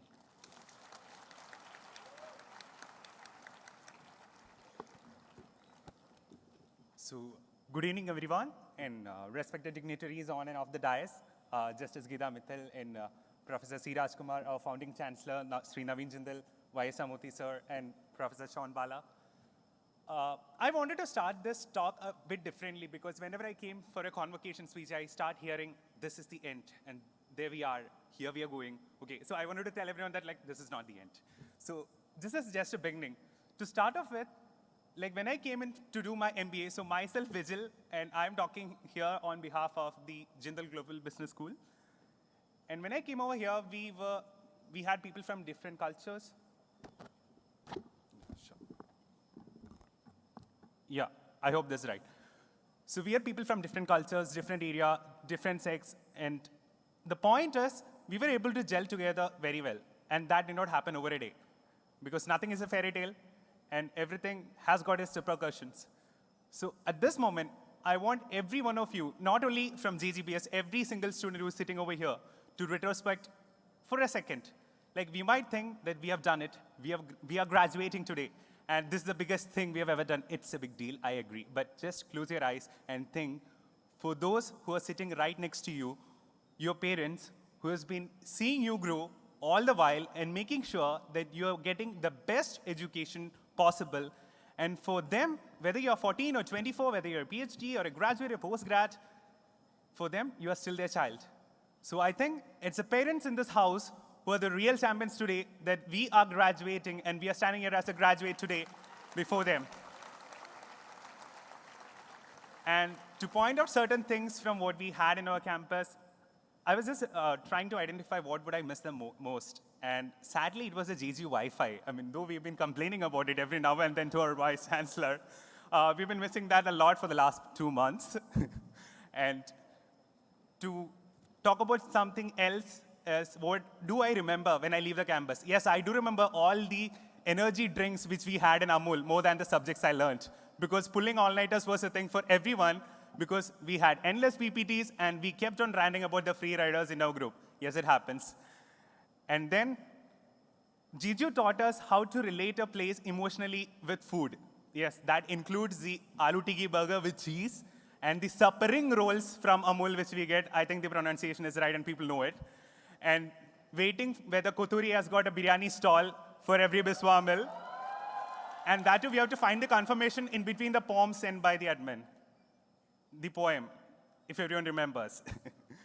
And adding on the Sandeep Bhaiya's coffee, or even the ever-hyped chole bhature on Sunday. And I've just marked out something, so I didn't want to miss out anything. The late-night walks, the waiting for summer and winter merchandise to arrive. Have they still arrived? I'm still doubtful.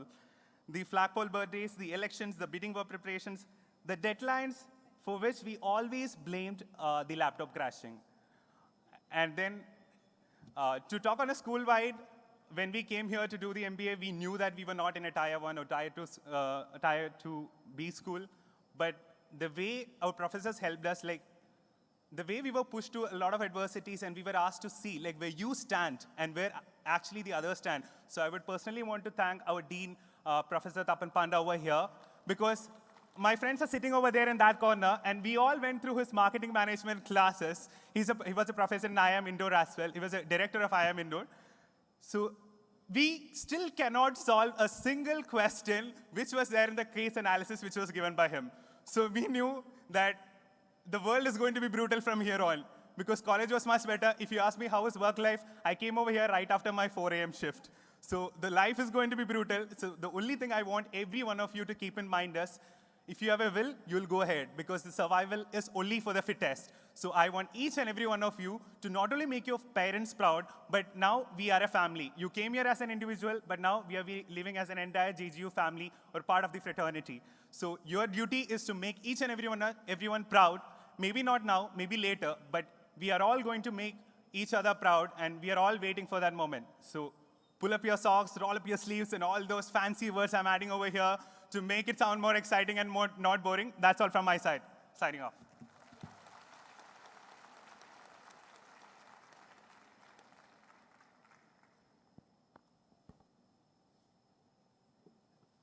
Distinguished guests, family members, faculty, and my fellow graduates. It's an honor to be a part of the 7th Convocation ceremony.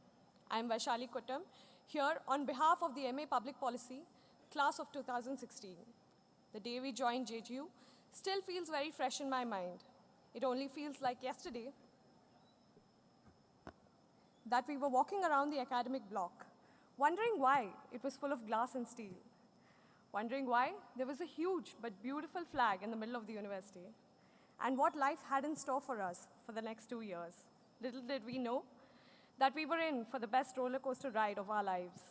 As young public policy enthusiasts, eager to learn how to tackle the challenges faced by the society, and with the hope to make a difference in our hearts, we joined JSGP. Knowing little of who we would become or what we would accomplish, we took to swimming through perspectives in sociology, sliding along the curves in economics, sipping away political philosophy and governance, and getting our hands dirty in research. JGU proved to be a rare and unique space for discussion and debate. It was a land of opportunity for most of us, thirsty for knowledge and learning. Our journey felt a lot like how Charles Dickens described in The Tale of Two Cities. It was the best of times, it was the worst of times. JSGP and JGU have molded our class not just into young policymakers, but more importantly, into a family and a community. A community with a collective responsibility towards our country and the world. From those who wanted to work to live, we became those who now live to work. Though today is supposed to be a celebration of our graduation, we also need to celebrate the people around us who brought us here. So we stand here grateful and indebted to all those who have been a part of this bittersweet journey with us, without whom we would not have been who we are today. Our Chancellor, Mr. Naveen Jindal, Vice Chancellor, Dr. Rajkumar, our Dean, Professor Sudarshan, parents, faculty, fellow classmates, and the administration. As we arrive at the end of this rare, unique, and meaningful journey, I would dearly miss being amazed at how fast JGU could build and grow, the beautiful sunsets and the green that always surrounded us, hanging out with faculty, but most of all, those who are a part of this journey with us. However, we must remember that this is not the end, but rather a new beginning. Or as Robert Frost would say, the woods are lovely, dark, and deep, but I have promises to keep, and miles to go before I sleep, and miles to go before I sleep. Congratulations, class of 2016. Thank you.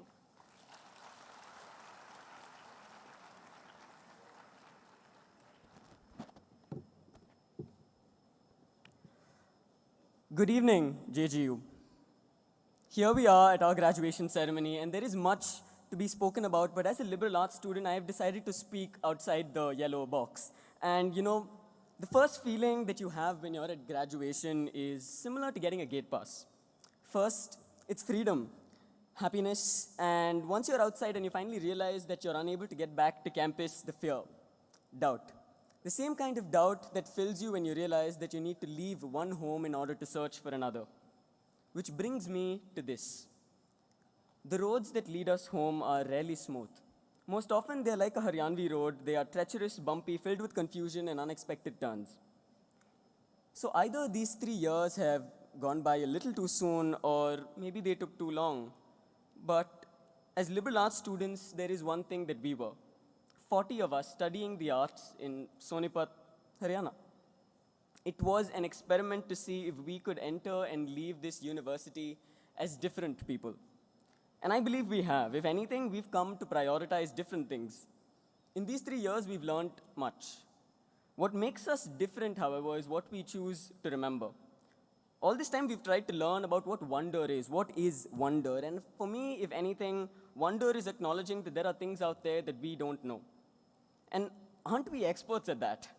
We are experts in the things we don't know, and I, for one, still don't know the difference between T1 and T3, but I still managed to get to my classes on time. Even if we don't know the way forward, we still know where we want to go. At JSLH, we learned philosophy from a blue bottle and economics from Rasagullas. And as graduate students, I hope we don't leave this place stupider or smarter. It doesn't matter. What I hope and what would matter is if we step out of this place a little kinder, a little more willing to admit that there are differences that we cannot understand. Wonder is understanding that empathy is incomplete, that sometimes we can't understand, that boys don't understand the pain of menstruation, us privileged students don't understand the suffering of a Dalit woman or the struggle of a Kashmiri, but we understand our privilege. I ask that we understand our privilege and the responsibilities that it brings with us. We can be kind to each other. Wonder is inviting the misunderstood into our homes, having it sit for a meal, even if we don't understand the language it speaks. And that is what I leave you with. As graduating students, I don't know who you'll be, I don't know where you're going to be going, but however hard, and it will get hard to accomplish your dreams, if you ever feel like you aren't good enough, I hope you remember this. And if you ever come to question yourself, if your belief wavers, we always have a home on campus. We always have coffee and Maggie with extra masala on green grasses, watching the flag being brought down right before the rain. And I ask that you remember to be kind to yourself. Be kind to yourself and step out of this place as a kinder person, and all will be well. Thank you.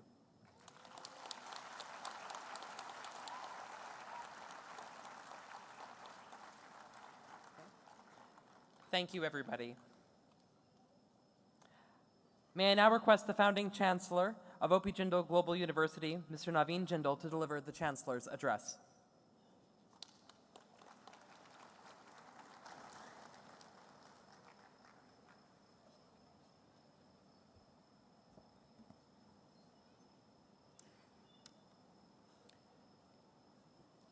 Honorable Justice Geeta Mittal, Acting Chief Justice, Delhi High Court, Chairperson of OP Jindal Group, Srimati Savitri Jindal,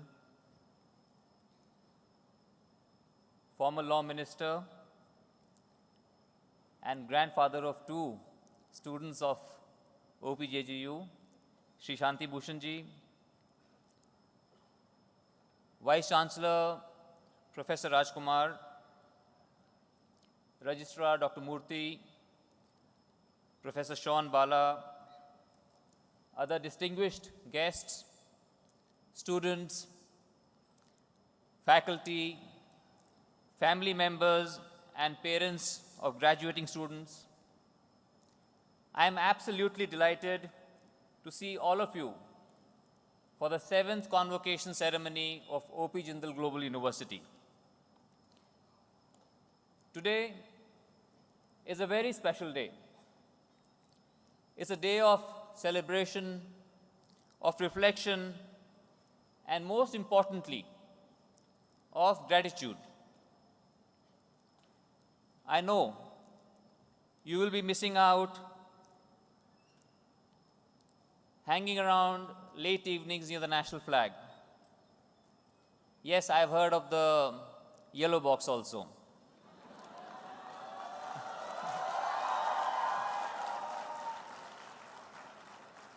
And the memorable nights of Biswa meal.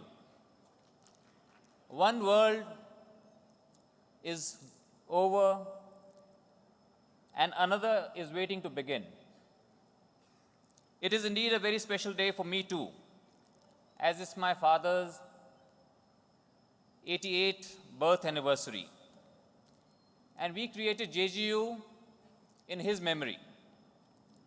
My father has been my inspiration and guiding light in life. He always said that education is the greatest gift that you can give to anyone.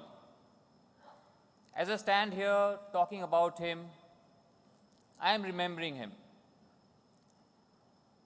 And I really miss him. I wish he would be here with us today to see the incredible work we have achieved together and to celebrate this special occasion with all of you. So, it's an emotional day for all of you, and it's an emotional day for me. I have been thinking last week what to say to you. What to say to you that would really inspire you, that would guide you, and prepare you for your journey ahead.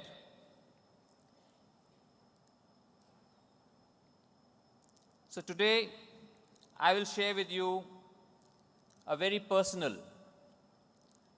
very difficult time I have gone through and I'm going through. How I handled it, how I cope with it, and how it has made me stronger.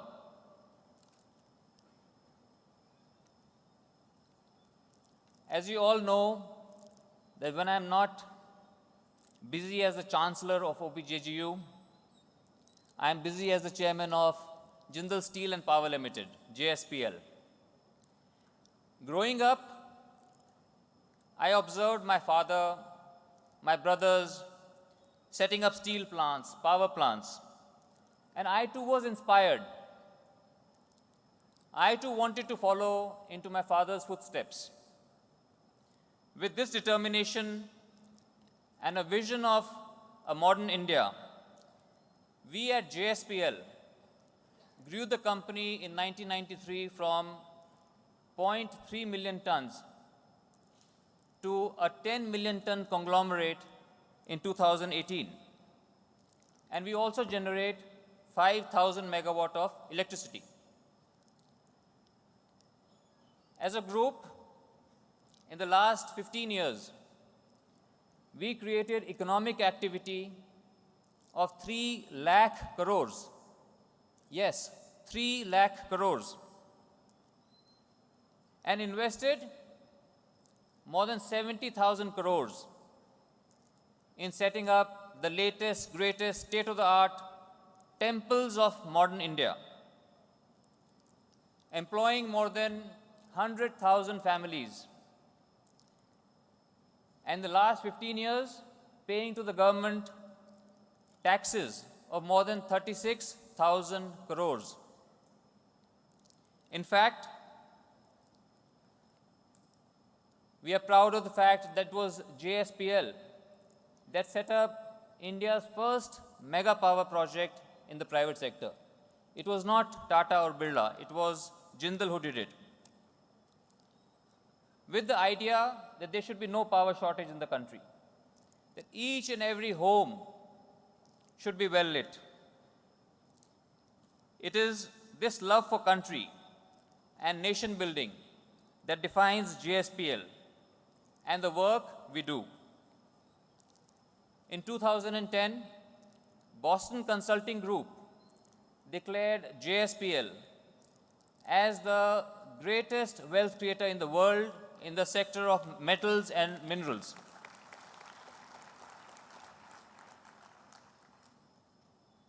For doing all this, for setting up modern temples of India, and wherever we set up plants, we also did set up schools, we set up hospitals, we set up universities, industrial training institutes, and with a passion, not out of some compulsory CSR, but out of passion that God has been so kind to us. This country has given us so much. We must give back more to the society. That all our stakeholders, people living around our plants, must have a better quality of life. And what do we get? In 2014, overnight, all the steel and power assets across India, they lose their fuel source. We at JSPL went from a highly profitable company paying thousands of crores of income tax every year to a hugely loss-making company. And this is the primary reason why you read about NPAs every day. That we have more than 10 lakh crores of NPAs, and half of them, more than 5 lakh crores, you can attribute just to the coal block deallocation.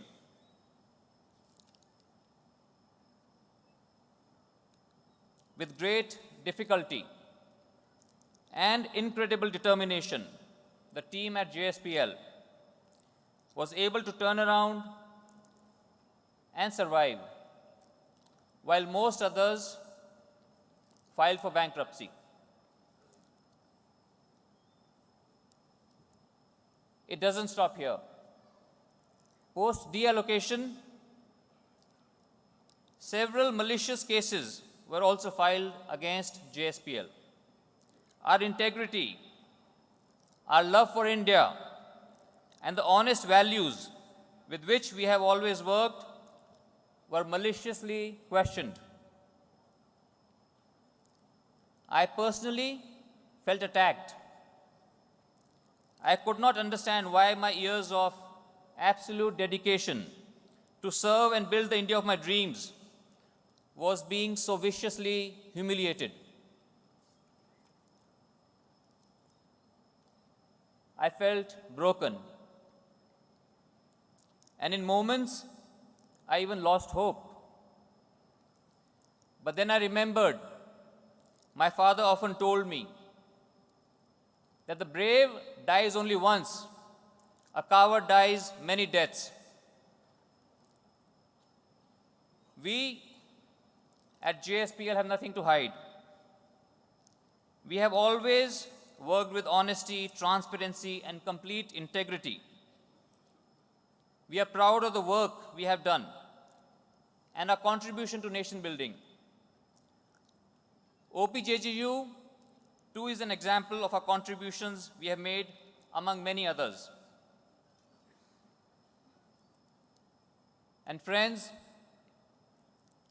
yet, what I want to share with you is how to stay happy.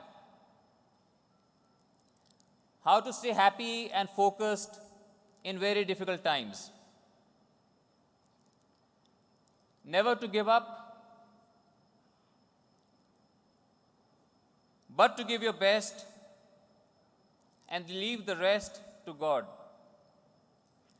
I firmly believe in the Vedantic philosophy, which says that our present state of happiness must not depend on future events or future achievements. We have to be very happy today, not after we get a job, not after we get admission in another university, but every moment we have to be happy and grateful. So all through this difficult period, I have succeeded. Succeeded in working harder than ever before. Being happier at work, in the gym, on the horseback, in the polo field, and enjoying each and every moment. I have spent more time playing with my canine companion called Chester and catching up with friends and family. I think and I hope that I have become better, more humble, and just a better person. So, dear graduating students, my simple message is that when you face challenges in life, and you will face challenges in your life, face them with a smile. Face tough times by giving it your best.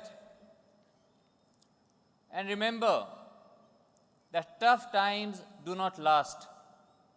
Tough people do. I've also drawn inspiration from a quote of Abraham Lincoln, which my advisor in 1990 in University of Texas at Dallas, Mrs. Patty Ashley, she framed it and she gave it to me. I do the best I know how, the very best I can. And I mean to keep on doing it till the very end.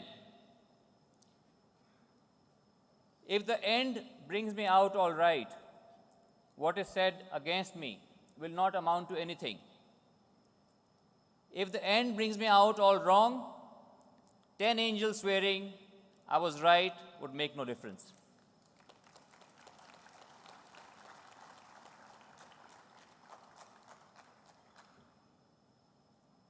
Dear graduating students, it's a very special day. It's a special day of gratitude. So I would request you all to please rise. All the graduating students, please rise.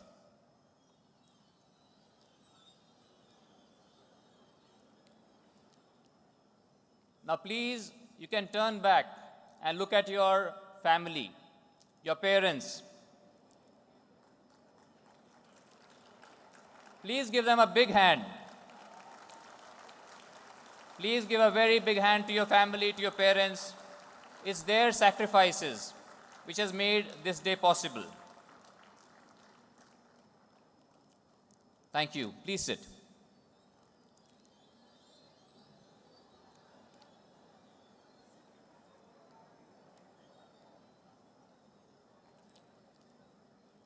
Finally, I want to thank Vice Chancellor Professor Rajkumar and our team of 330 plus highly qualified faculty members who are the real strength of JGU.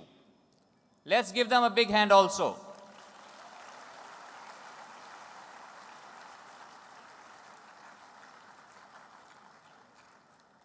Dear teachers, you are the main force behind the professional success and moral integrity of the graduating students. And dear students, please always treat the JGU alumni tag as a special badge of honor and always keep the JGU flag flying high. You are now our university's ambassadors. As you go out and make wonderful careers and shine in life, I'm sure my Father's blessings will strengthen your character and support you through rough times. May God bless you all. Jai Hind.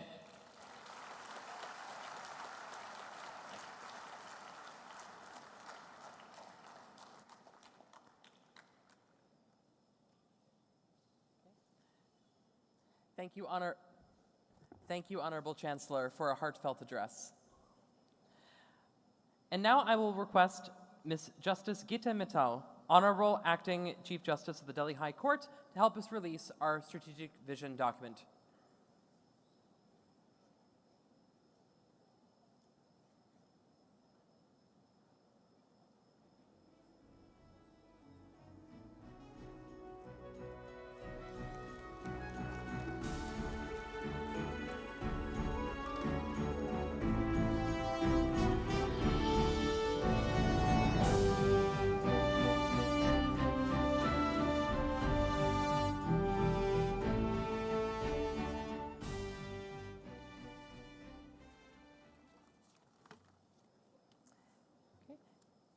And now I will ask Ms. Justice Gita Mittal to deliver a special address.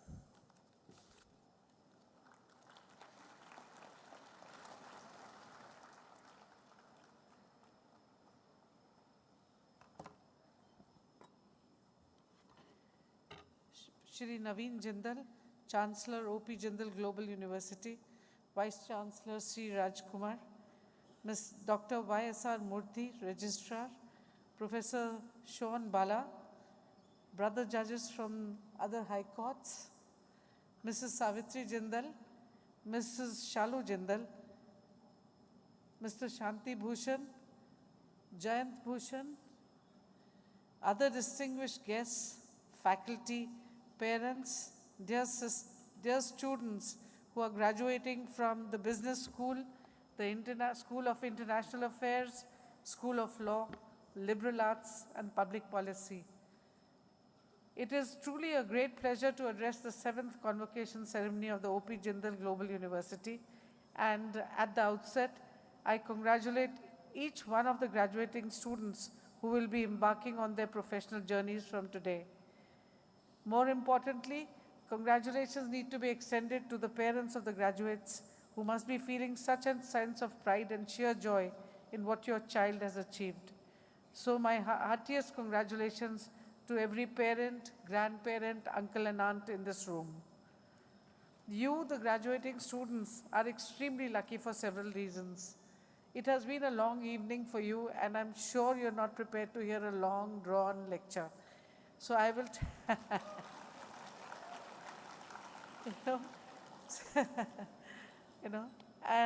with expertise in nothing else but law, I am not at all placed to address the learned learnings of the School of Business Affairs, International Affairs, Liberal Arts or Public Policy. But I would really fail in my duty if I did not speak to you at all. Of course, you're lucky for not only graduating today, but graduating from one of India's youngest but most impressive universities.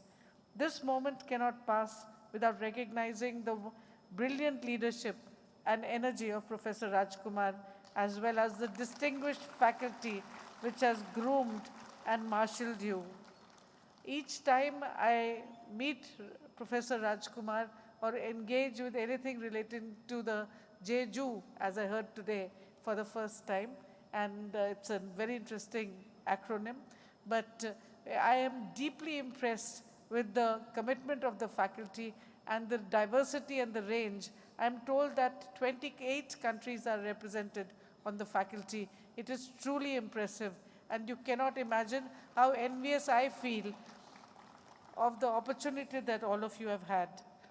So a special appreciation of the highly talented faculty at the university who have had this great role in shaping and expanding your horizons, inculcating values in each one of you which will benefit you professionally and personally, as well as giving you a glimpse of what to expect in your chosen fields.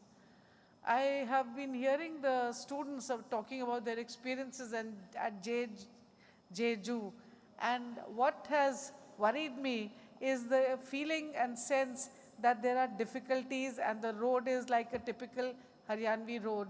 It is not so. This is a process of growth and development, and each one of us has to undertake this with a sense of accomplishment, achievement, and an excitement at what the future holds. Please remember, and these are the 3 dictates which I have for myself. I call them the 3 H's. It is hard work, humility, and honesty, with which you have to commit yourself, apply yourself with what everything that you're going to endeavor, and rest assured that there is success. My experience in life has shown that if God closes a window, He opens the doors of palaces for you. So this is not Jindal's closing its doors for you. The doors are ever open, but there are doors in bigger Jindals which are awaiting you. So don't look at this graduation or this shift from your student career into something that is very drastic and you need to be fearful. You today are so fortunate. You heard the Honorable Vice President talk of opportunities and online and the kind of opportunities, innovations which are available to you we couldn't even dream of when we were graduating. When I left school in 1975, graduated from college in 1978, and got my law degree in 1981. There were hardly any women in the profession when I went to the High Court. There were not even a handful. And women lawyers were known only for taking adjournments. Mr. Shanti Bhushan is here in the audience. I see Jayant and his wife, a very learned lawyer, very competent lawyer. And if you were first generation, it was almost impossible.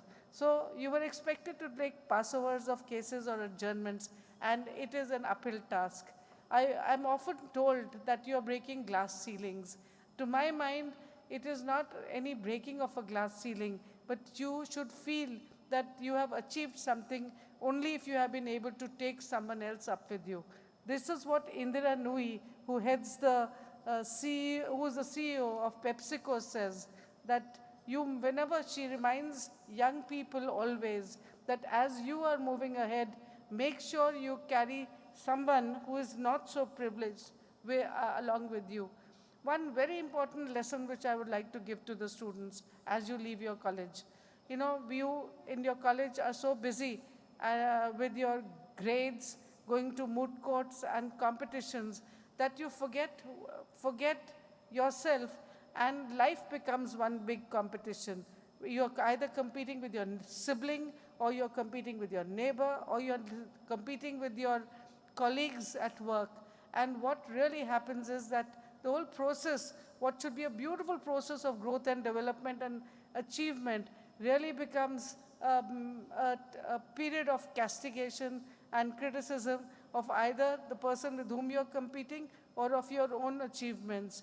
I would request each one of you to remember that you must compete only with yourself and nobody else in life. So this moment really marks a transitional moment for each one of you from academia to the real world, which would entail a dramatic change in perspective. It means going from the abstract to the concrete. In university, you dance with hypotheticals. Now in practice, you will dine on reality. And believe me, as borrowing from the spirit of the Vice President, that both are equally tasty. Looking ahead, I see a bright future for each one of you. I'm sure you are going to make wonderful lawyers, great policy makers, business leaders.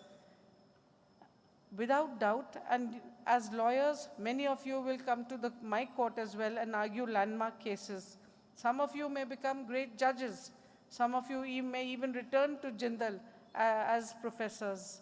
Some of you may also pursue higher studies. All avenues are wide open for you. But, however, you must remember that no matter where you focus your energies, you must always grasp opportunities to lead change around you. This is critically important for you so that you remain grounded to your roots. It is important for you to stay connected to the problems facing not only yourself, don't isolate yourself, but facing the society. And more importantly, each one of you must engage in alleviating such problems. Please don't become an island unto yourself, aimed at only achieving or succeeding on what you perceive as success. Real success is when you have engaged with social issues, taken somebody who's lesser privileged and lesser accomplished further ahead as you walk ahead. What you need to do is broaden your horizons, your energetic minds, and develop fresh ideas, not just for your own benefit or for the benefits of your immediate families, your immediate institution, or the industry, but also for others in our society. Whenever we look at corporate social responsibility, and I'm talking to lawyers in the corporate world, I tell them to remind themselves of something, that charity begins at home. So if you're looking, we have had a statement about the wonderful, sensitive manner in which Mr. Naveen Jindal is operating. But then, at the same time, it is not always so. Charity begins at home is to ensure that your labor gets its full dues, that all its rights and interests are fully looked after. The gardener who works in the garden has drinking water available to him and access to a toilet, which most of the time they don't. These are very minor examples, but as you from the business school enter industry, as you in policy look at making policies for institutions, you must ensure that rights of everybody, especially the marginalized, are looked after. No matter which endeavor you decide to pursue, you will have opportunities to participate in, or if none are available, lead innovative social changes around you and to assist others with whom you share your space and your country, but who are not as fortunate as you in terms of access to opportunities and a decent life. I would especially urge you to incorporate social innovation for bringing about positive social change. Please take up varied roles, that of a leader, a learner, as well as an advisor in whichever profession you pursue. I would again implore upon you to ensure that you look at social innovation. The contemporary needs of the society and of our nation traverse various marginalized groups, and you must pick up the mantle to work for them with a sense of compassion and brotherhood, since the development of a country rests on the spirit of compassion, a cornerstone from our ancient learning. It is generally believed incorrectly that innovation can only be in terms of technology, but innovation can even be more relevant in social contexts in bringing about positive social change. I'll share an example since Professor Rajkumar has wanted me to share some personal experiences. In the year 2008, I had occasion to hear an appeal against a rape conviction of an 8-year-old child. It's too late for me to get into the intricate details, but to cut a long story short, the child was a Tamil child who had alleged that she had been raped by her 19-year-old neighbor, and they were not of the same regional area or the same community. And the statements which were recorded of this child at 3 different stages showed the extreme barrier which linguistics could have provided. The investigating officer had recorded the statement of the child as Galat Kaam. The magistrate who recorded this girl's young child's statement recorded it as Buri Harkate. And the judge who recorded the trial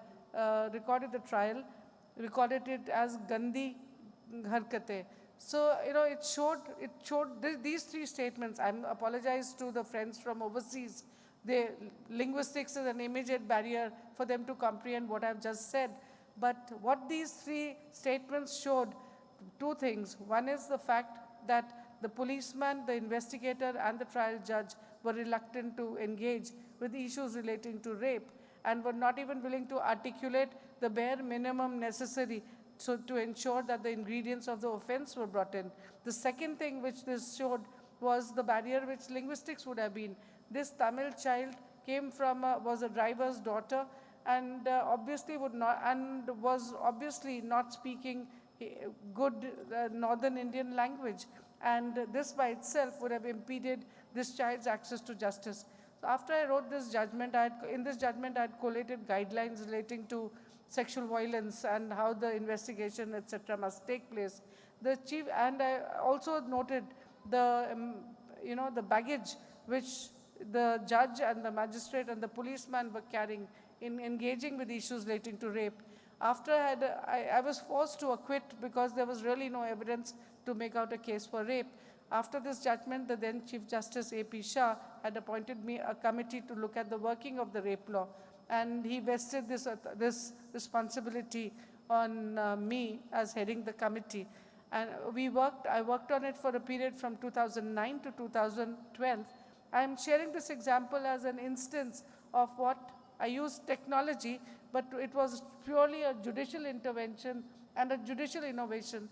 And we were able to design a courtroom where we completely obviate any interface between the perpetrator of the offense and a victim of rape. The first such courtroom, it was an overseas and international collaboration with organizations from South Africa, Canada, US, Scandinavian countries. We formulated guidelines.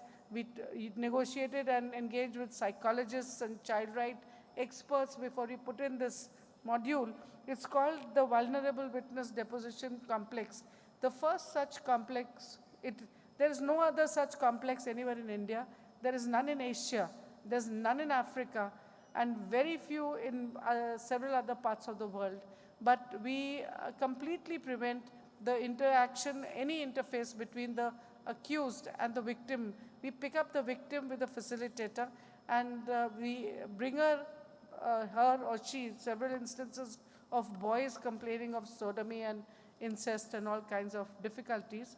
And we have, since 2009, now this was 12 September 2009, way before Nirbhaya happened. Nirbhaya happened on 16th December 2009. And yet, Delhi has come to be called the rape capital and insensitive to the rights of the rape victim. But we have since then established such courts, more than one court, in all our district complexes, in 6 out of 7 district complexes. And since 12th of September 2009, we have recorded the testimony of 5,300 victims of rape using this module, where we have found, the judges tell me when the witnesses come in, they're full of trepidation, extremely scared and nervous. But after the meeting with the judge and the treatment that they're given in that facility, they're so full of confidence that if the case is adjourned, they want to bring all kinds of relatives and neighbors and friends just to show off how well they are treated. What has happened is that so far as the judges are concerned, the judges have told me that there is a transformation of the quality of the evidence. We are now undertaking an actual study as to whether using this facility has impacted the outcome of the cases. But whatever be the outcome, our purpose was to prevent secondary traumatization of the victim and to ensure dignity and fairness to the process of recounting an incident of rape, which at the best of times is difficult and is terrible if you have to do it in an open courtroom and in a close proximity of the perpetrator of the offense. So more than even the success rate, conviction rate that may have been achieved, what I think where this model has succeeded is ensuring dignity to the victim.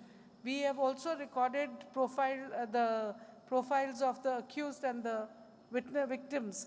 And we have we are now the study is underway of 5,300 such cases. So we'll actually have an empirical evaluation of the nature, difficulties, problems, status of accused persons as well as victims in rape. So this was a very simple idea. It's a very simple methodology, simple, a simple initiative. But it was purely a judicial intervention, a judicial innovation, and a judicial initiative.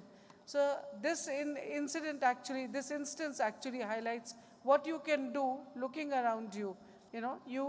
Whether you decide to take up a model of, somebody tells us, there are people who have put out refrigerators outside restaurants and tell people to leave their leftover food for any homeless and a poor person to take. But this is concern for the poor, and it does not require any financial outlay, and anybody can do it. Remember, simple ideas with resolute determination can solve various complex issues plaguing our society, and more importantly, hampering nations' development. You have to be mindful of your role in society and humble about your existence and place in it. I would urge each one of you to inculcate these indispensable values. All this advice can be summed up in a quote by the revered Shri J.R.D. Tata. He said, and I quote, "No success or achievement in material terms is worthwhile unless it serves the needs or interests of the country and its people and is achieved by fair and honest means." Dear students, all of you are going to get your degrees today. I understand that a big proportion of students who are graduating today are from the discipline of law. I wish to draw their attention to their pursuit of justice and ensuring that you are able to ensure justice in the community. Most importantly, please remember that access to justice by itself is a challenge. I will not elaborate on this because I think it's late and I must close. But you must remember also that access to justice simply does not mean access to the courts. Access to justice is way beyond. People in the community and the society have to overcome barriers which you cannot even imagine. They are not only financial, they are not only related to illiteracy, but barriers on account of psychology, barriers on account of lack of knowledge of systems, barrier on account of fear of courtrooms, barrier on account of a fear that you may not be believed if you come to the court, barriers on account of fear of ostracization from the community or society. So these are issues which so many of the people are grappling with, and each one of you must be conscious of this. I will recount one small incident. The year was 2006. I was a single judge sitting on the writ jurisdiction in the court. I called out a case, and an 80-plus man with a long beard going up to his waist stood up before me. I spoke to him in Hindi. "Baba, problem kya hai? What is your problem?" And it transpired that in the emergency demolitions in the Turkman Gate in the year 1975-76, his 7 feet by 8 feet tenement had been demolished by the government. Now that tenement was not only his home, but it was also his place of business. He had 6 children. It was a Muslim family. He had 6 children. And in that little room, 7 by 8 feet room, they were all living, and he was also undertaking the business of repairing his furniture. Turkman Gate is about 1.5 kilometers or 2 kilometers, or maximum of 3 kilometers from the Delhi High Court. This man had been identified for rehabilitation by the municipal corporation immediately after emergency came to an end. He was found eligible for and entitled to an allotment of a flat, but the municipal corporation issued him the slip recognizing his right, but did not give him the property. To walk the path of 3 kilometers, which is about 1.5 miles, it took this man from 1976 to 2006. That is almost 30 years to traverse. We are not talking of a tribal villager in the interiors of Madhya Pradesh or the northeast. We are talking of a citizen of Delhi who we expect automatically would have the means and the ability to articulate his rights and seek their enforcement. So 30 years it took for this man to come to the High Court to say that I was identified for rehabilitation, yet the municipal corporation has not given me the flat. So when I asked the municipal corporation lawyer, how can you not give him his flat? You're bound to do so. The corporation's reply was delay and latches. This man has waited 30 years, so he's not entitled to the allotment of the property which he had been identified for. So when I pointed out to them that you have recognized his right, you are responsible for the demolition, you have not been able to, it was your responsibility. You took away this man's house, which was his right to shelter is a fundamental right. It's an essential part of the right to life under Article 21 of the Constitution of India. So I said, you violated his constitutional right. What delay and latches are you talking about? So they were vehemently protesting. They took adjournments, filed all kinds of affidavit. I turned to that man, not to his lawyer, and asked him, what took him 30 years to come to the court? He said, Madam, when my house was demolished, I was least concerned about the house. I was looking for the nearest tree under which I could place this family of mine, where my wife could cook somehow and provide for the children. He says, living on the pavement, I suffered an accident and was hospitalized for a good many years. They had to put all kinds of nails, etc., into my hip and my knees, and I was completely incapacitated. I asked this man, have your children gone to school? He looked at me and laughed. He said, there was no food to eat even. We were living under a tree. Where is the question of going to school? So I asked the corporation lawyer, here haven't we, by our cruel negligence, and it was, to my mind, it was a duty to ensure that the house was given to this man. Haven't we, now we have created such a tremendous, we've been completely unjust to this family, but created a body of a family of 6 illiterate children who would be such a burden on the community and the society because they were not equipped to earn. They were not prepared to listen. I passed a judgment holding that delay and latches, you cannot impact violation of fundamental rights. There's nothing like limitation, there's nothing like delay and latches. It was their statutory, no, but it doesn't end here. It was their statutory duty to have, they were responsible for the demolition. There were several other legal grounds, and I directed a time-bound period within which they had to give the flat. They didn't tell me they had allotted the flat to somebody else. I also noted that. Unfortunately, that case always stayed with me. It always worried me. And I always wanted to know what happened. Only recently I asked my law researcher, that case, I always want to know. You sometimes want to know, the justice of the case, whether the person was able to get the property. They had appealed to the division bench against my decision, and only on delay and latches the division bench overturned my judgment. So I don't know what became of that family. But what I want to point out is that, it's not only law, but it's public policy, it's your knowledge of business law, your international law. No matter which field you go, there is no reason as to why you should not engage with causes relating to social change and social justice. Look for rights. I had a case of a brigadier who sought a stay of a transfer to a hard posting on the ground that he had a autistic child suffering from cerebral palsy who was attending a particular school where he needed to complete the course. This request for stay of a transfer for 6 months was opposed by 6 generals who came to my court. And they were so vehement that this man had been accommodated repeatedly. Very easy case. Transfer is a matter which is attached to your terms of service. You cannot prohibit or stay it. But this wasn't a case of a transfer relating to the brigadier's service. So I asked the army officers if they were trying to argue that this brigadier had actually prayed for a mentally challenged child so that he could make requests for postings. Obviously, the answer was no. And they had no clue when I asked them about how difficult it is to manage a child, an 18-year-old male child, with cerebral palsy.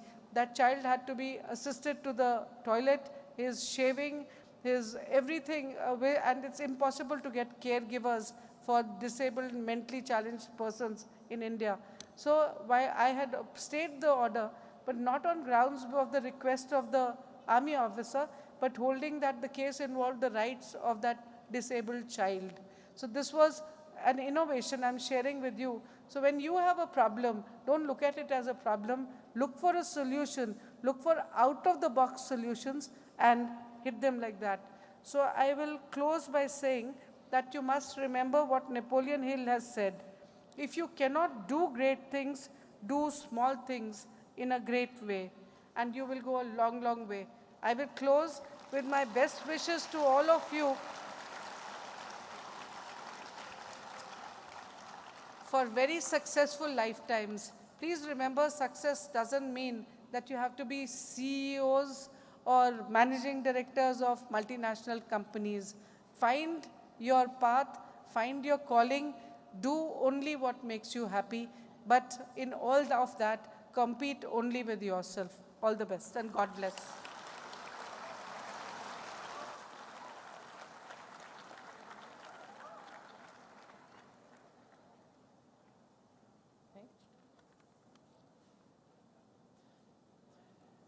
Thank you very much, Justice Mittal. And now we come to the moment we've all been waiting for. Yes. But before we begin, I would like to beg your brief indulgence. As Professor Morty noted that this year, we lost a member of our community after a valiant struggle with cancer. That was Professor Andrew W. Hay. Andrew was the founding assistant dean of the Jindal School of Liberal Arts and Humanities and was known as a person who transcended disciplines. In his warmth, creativity, and compassion are things that we really miss as part of our current community.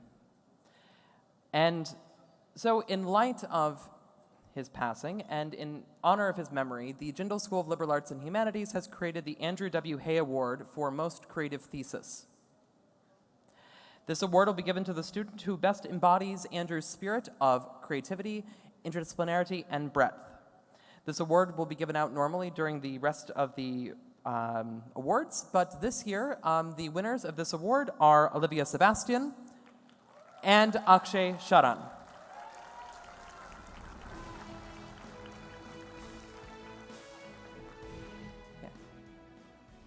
They already have received their award, so thank you very much. Get brief music. So, and now the awarding of degrees. I would like to please invite to the stage Professor Gianni Banerjee, Professor Jasmeet Kaur, Professor Saloni Kandaria, and Professor Jasmeet Gulati, who will help read the names of the graduates.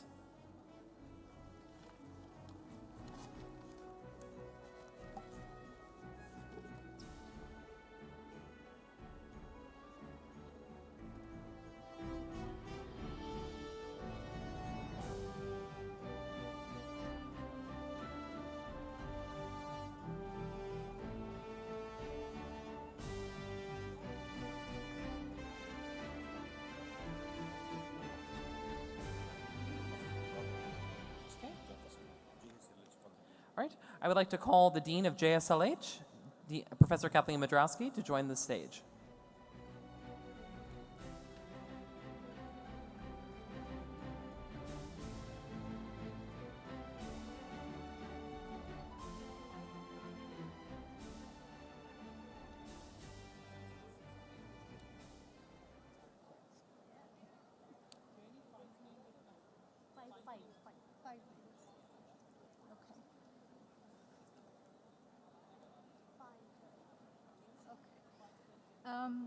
Hello, so I'll call out 5 names at a time. Students, please make your way to the stage accordingly. So the first is BA Honors in Liberal Arts. Students, the first 5 up are Abhas Garg, Adya Malladi, Andrita Deb, Aditya Pratap Singh, and Akshay Sharan. Could the 5 of you please come up?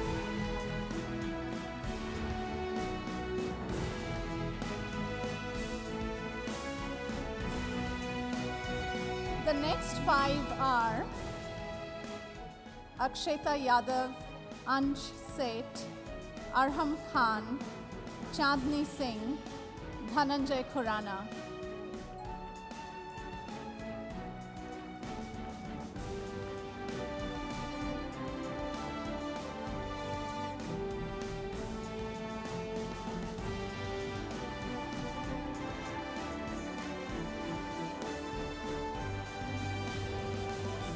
Dhruv Sinha, Divya Kapoor, Ekalavya Chadha, Harjot Singh, Jairaj Singh Garg.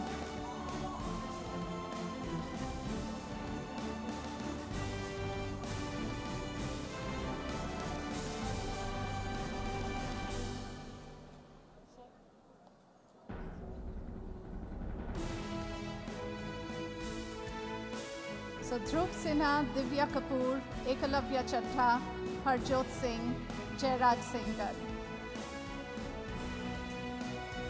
Kanika Dabra, Kanishk Singhal, Nikita Achanta, Olivia Sebastian, Pavni Pegatraju.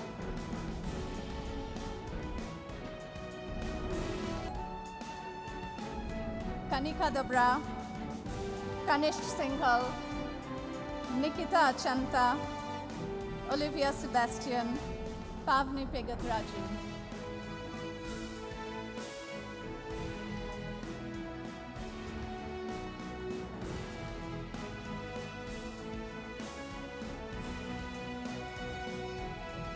Porus Jain, Rohan Ismail, Venkat Roshan Rao Alur, Sahir Abrol, Saloni Nagpal.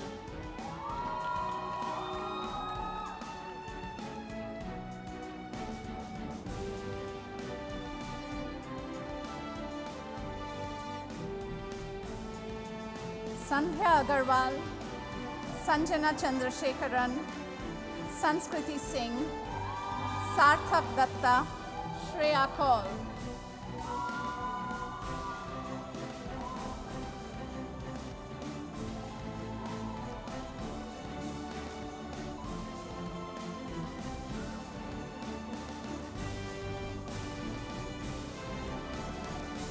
Shrishti Sabu, Srivatsan Manivanan, Sukena Hussain, Tarika Perez, Vedika Jain, and Verzan Sutaria.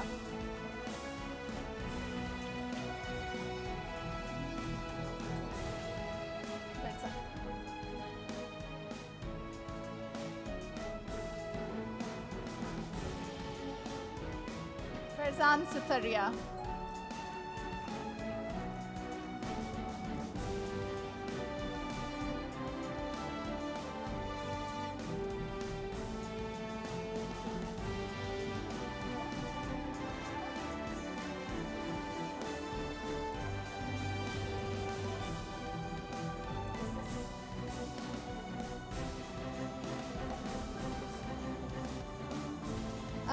I'll now call out the names of...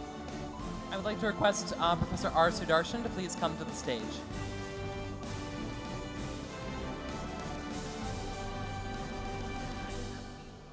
Yes.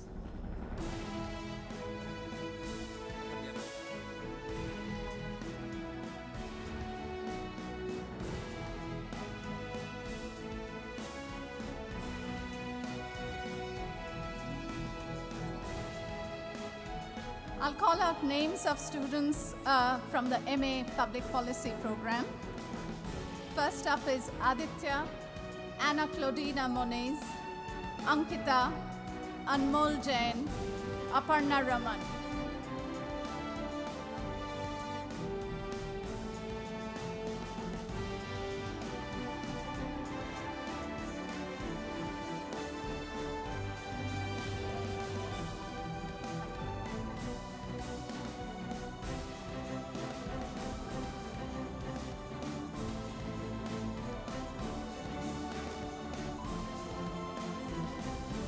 Aparna Shivaraman, Arzu, Deepika, Dilson, Disha.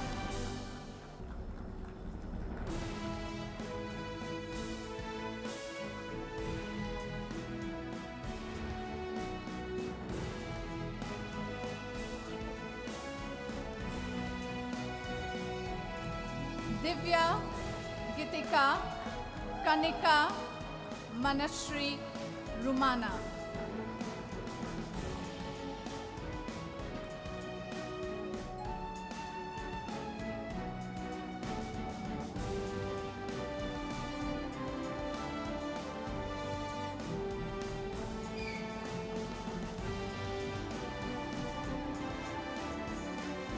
Tashi, Tenzin Dolma, Tenzin Nawang, Tayana, Vani Segal.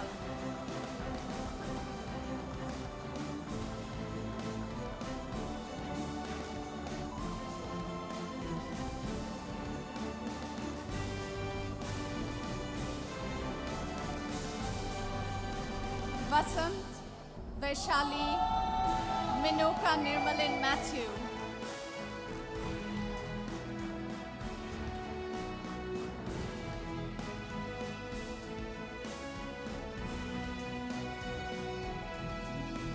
Priyamvada, Saurabh Sood, Rajneesh Vadera.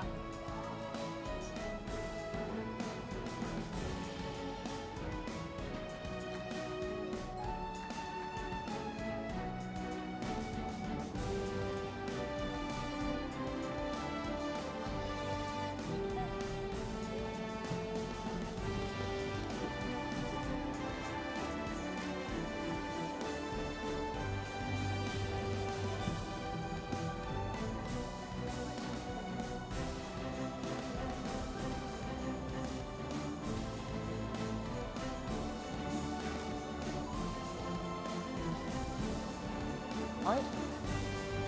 I would like thank you very much, Dean Sudarshan. Thank you for coming to the dais. Dean Cholia, please join the dais. And just as a gentle reminder, graduates, please remain in your seats until the end of the convocation. That goes for parents too. Thank you.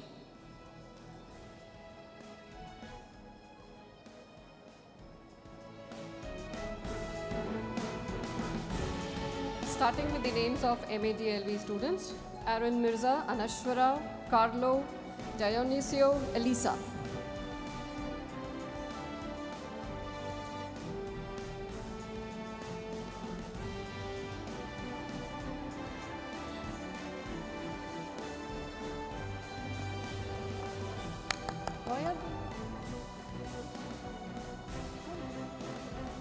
I'll repeat the names. Aaron Mirza, Anashwara, Carlo, Dionisa, Elisa.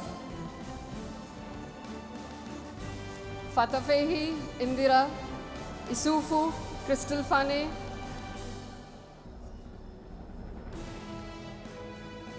Fatafehi, Indira, Isufu, Crystal Fane.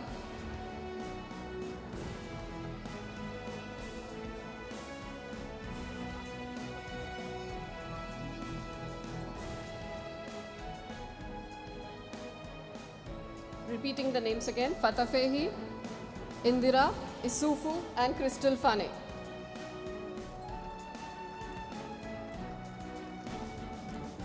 Meher Kakkar, Poonam, Raghunandan, Shantanu and Shubham.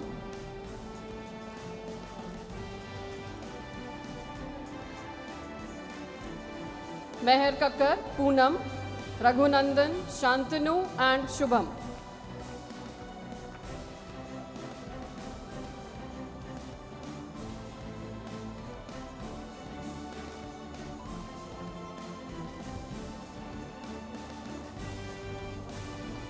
Shubhi, Tashi, Tripat, Sankan and Kevin.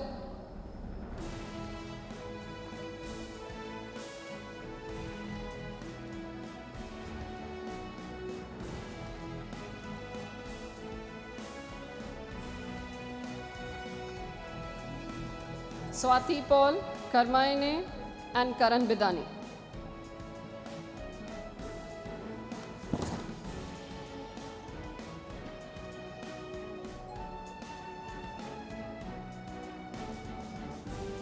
Starting with the names of BAGA.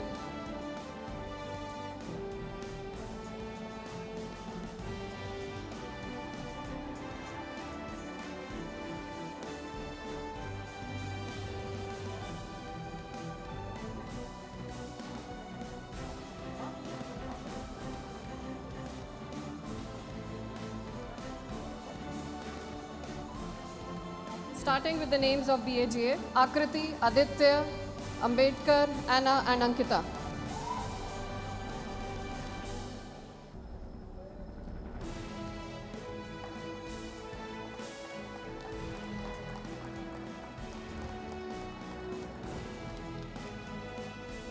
Anurag, Atharv, Vaikund, Bhavna, and DM Varun.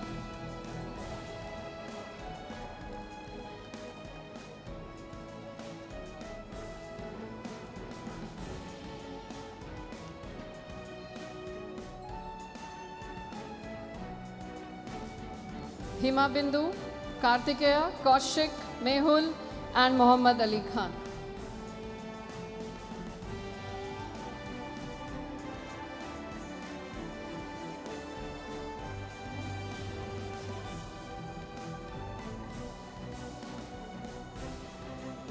Nupur, Pranank, Purna, Puru Suhag, Sai Sharan, and Sanjana.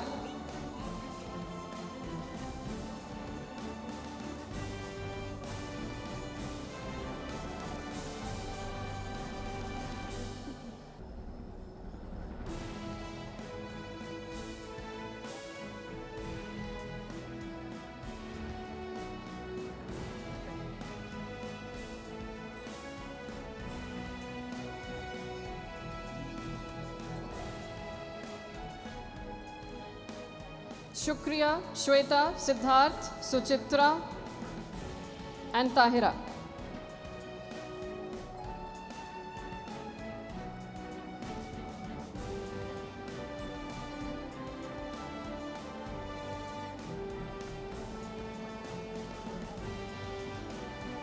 Vedansh and Vrinda Garg.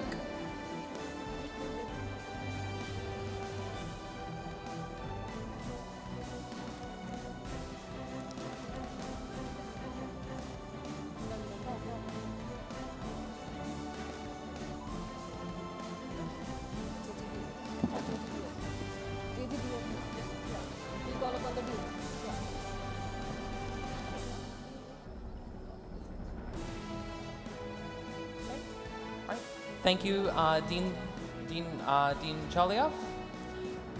May I please invite the Dean of the Business School, Dr. Tapan Panda, to join the stage.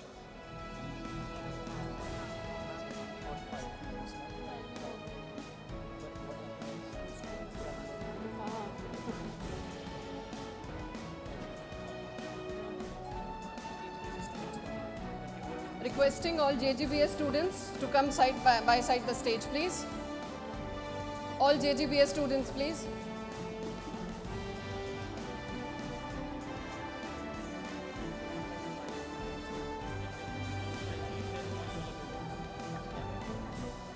Calling students from MBA first, Aditi, Aditya, Aishwarya, Ankit, and Apurva. I'm repeating the names, calling from MBA first, Aditi, Aditya, Aishwarya, Ankit, and Apurva.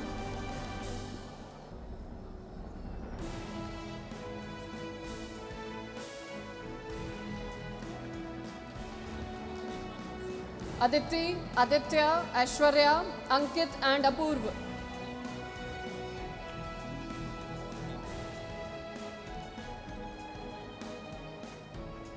All right, Ashima, Ashish, Asis Kaur, Atish, and Bana Tejdeep.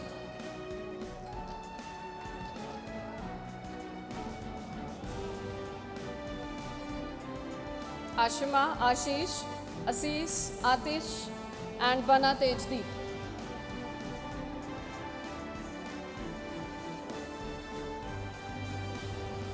Chirag, Gaurav, Gautam, Himanshu, Himanshu Bayala, and Himanshu Dudani. Chirag, Gaurav, Gautam, Himanshu Bayala, and Himanshu Dudani. Jaswant, Jigyasa, Kajal, Monica, and Mudit.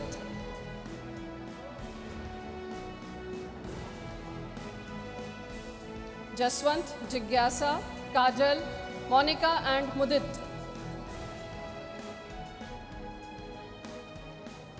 Parag Parth Bansal.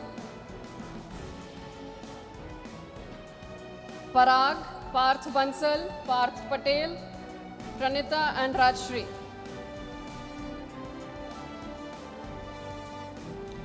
Parag Parth Bansal, Parth Patel, Pranita and Rajshri.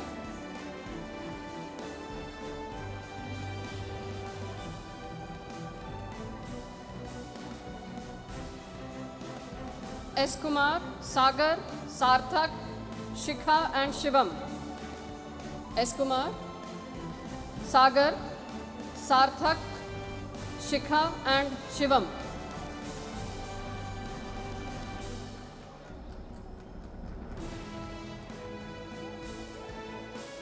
Shrutesh, Shubham, Shubhasis. Shrutesh, Shubham, Shubhasis, Vasudha and Vijil.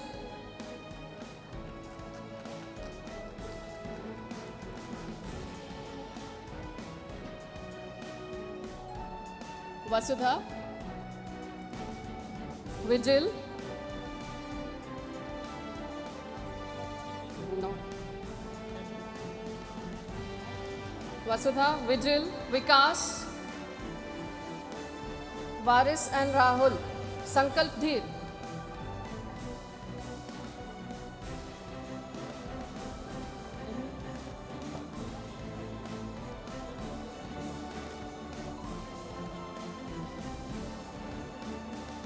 Vikas,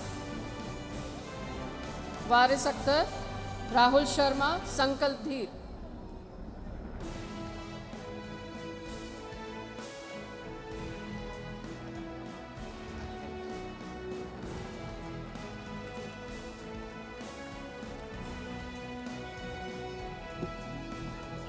Starting with IBM names now.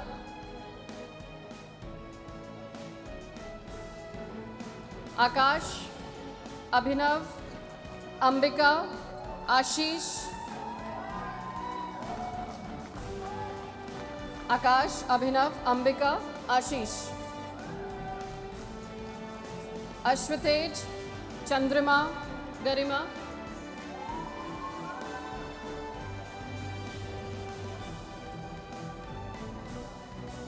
Ashwatej, Chandrima, Garima.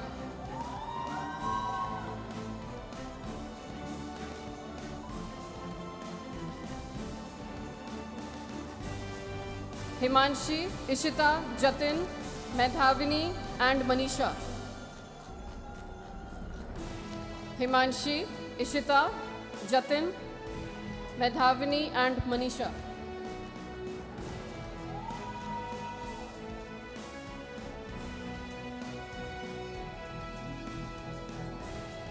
Nimisha, Parth, Parvesh and Pratik.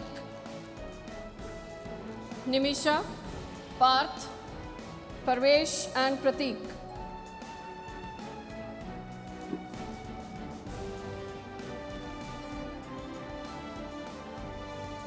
Rishi, Rishika, Sahil, Sajal and Shivam. Rishika, Rishi, Sahil, Sajal and Shivam.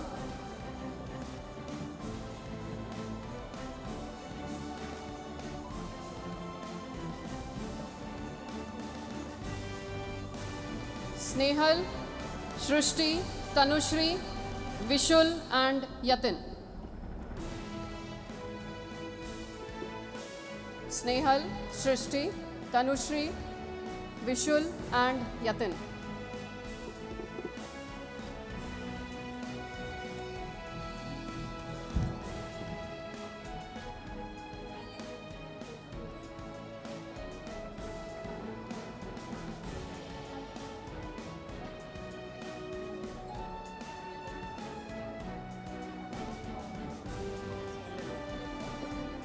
Thank you, Dean Toppin, for all of your help. Thank you. And now I would like to invite Professor Gudmundur Eriksson and Professor Srijit S.G., Vice Dean at the Law School, to join the dais.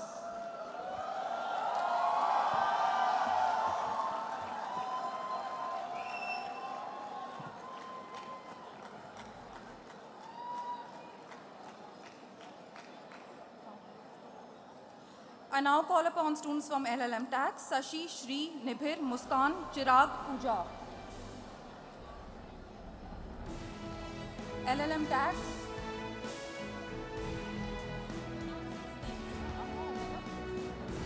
Sashi, Shri, Nibhir, Muskan, Chirag and Pooja.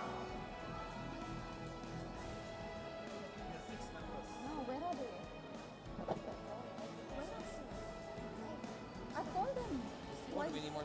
We need to. LLM students, please.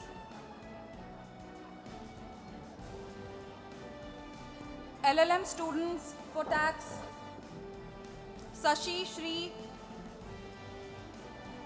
Nibhir, Muskan, Chirag, Pooja. I don't know where they. Okay, I'm just proceeding. LLM IPR, Subramanyam, Sai, Medha, Pavana, Nishant.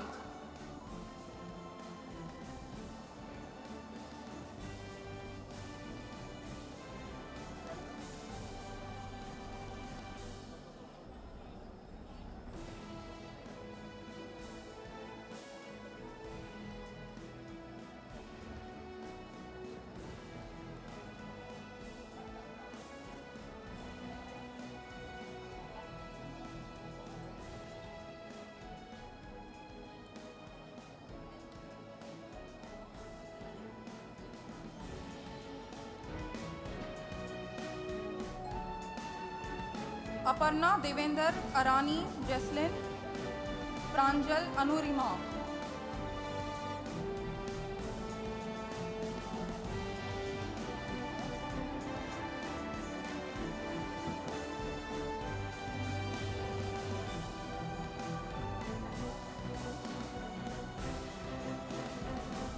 Congratulations.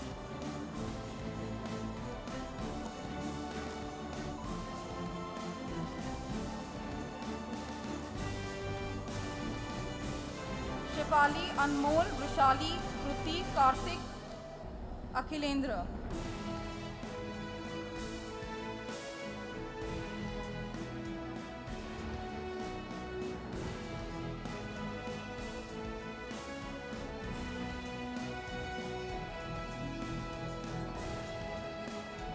Nikhileshwar, Kartiki, Ayushi, Purnami, Nabamita, Abhinav.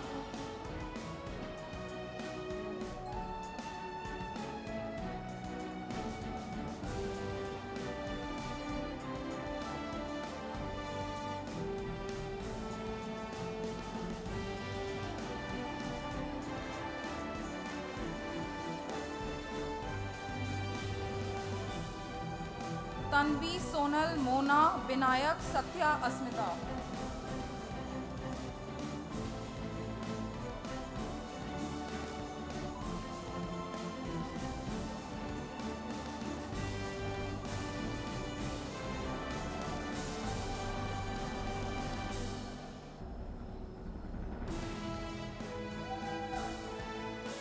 Sahiba, Nishu, Stuti, Abhinav, Deepa, Mohammad, Malvika.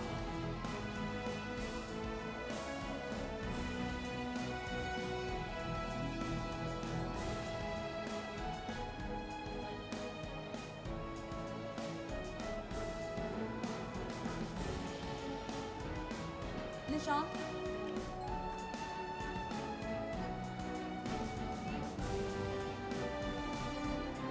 I now call upon students from LLB 2015, Abhinav Mehrotra, Abhinav Sharma, Agastya, Amartya, Ananya, Anjali.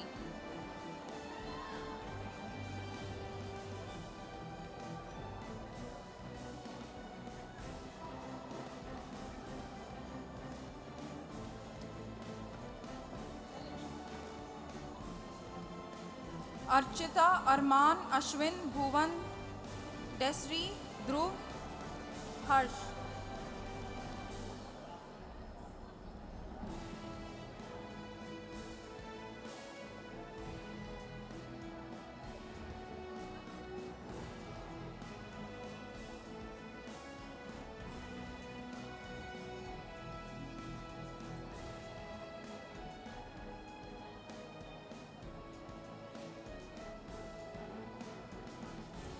Rishita Jaiveer जो कार्तिकी कसिका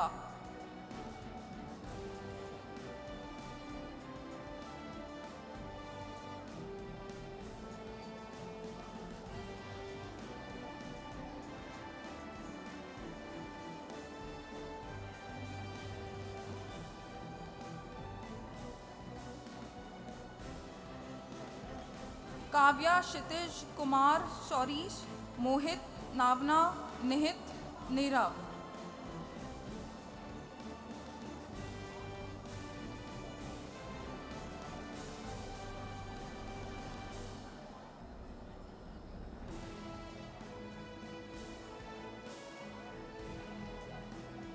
परितोष प्रणव प्रांशु प्रशांत प्रतिभराव प्रिया राघव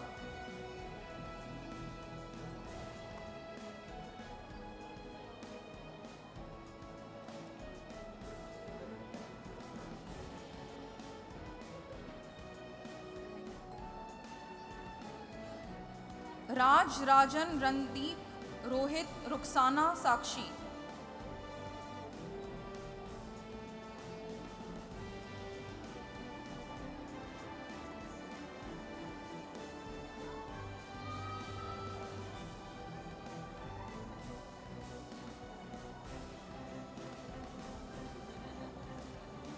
सार्थक सृष्टि सुहावी सूर्याक्ष उत्कर्षा वैभव विनय वसुधा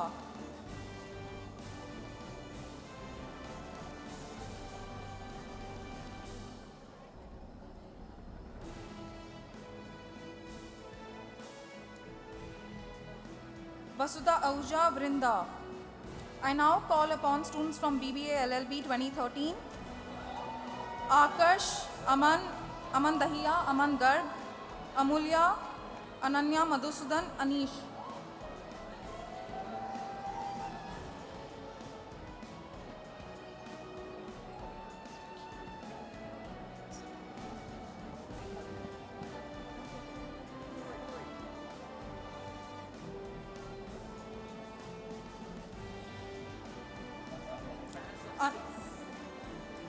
अनमोल अंश अर्पित अर्श बारखा चांदनी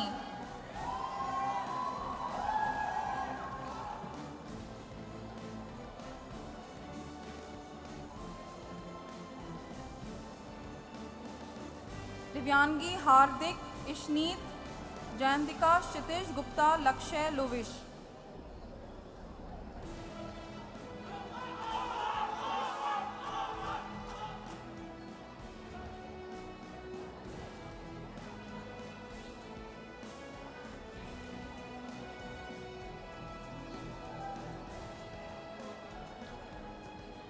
मयंक मृणाल पारस प्रज्ञा प्रखर रश्मि ऋषभ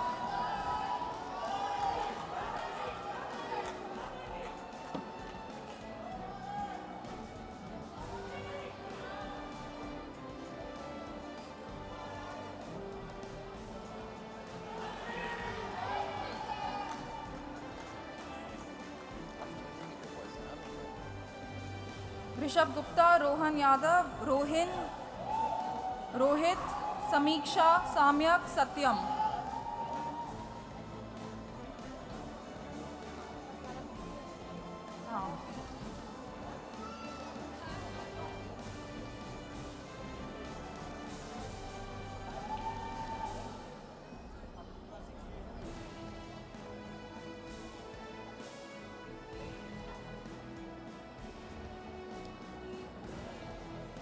सत्यम शरण सृष्टि सोनल सूर्या तन्मय Tanuj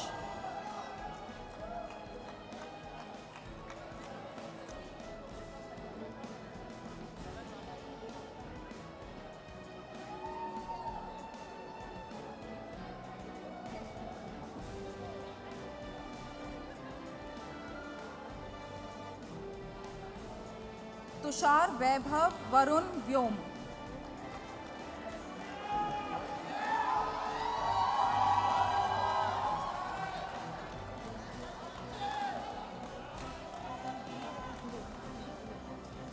I'll start with The BA LLB 2013 batch, Akash Jindal, Aarti, Arushi, Abhijit, Abhilasha.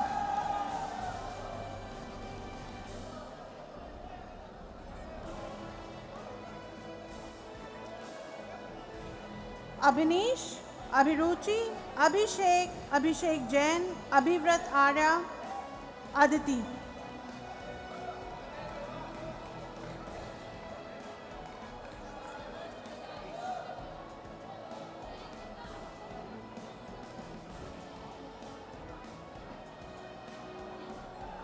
Aditya Aryan, Agnish, Aishwarya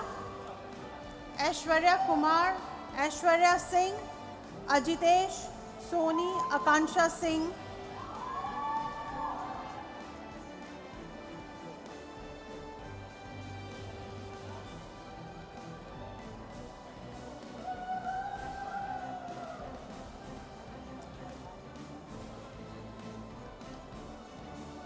Akshit, Amartya, Amit, Amara, Anand Kumar Rao.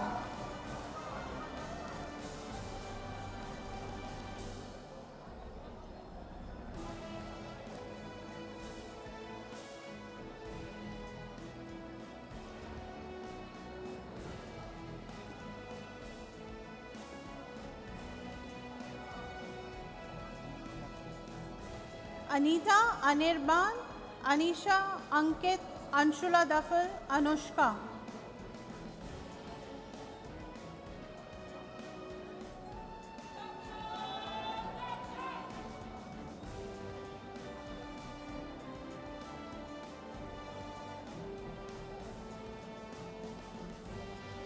Apurva Singh, Apurva Yadav, Arjun, Arushi Avasti, Asmita, Astha Singh.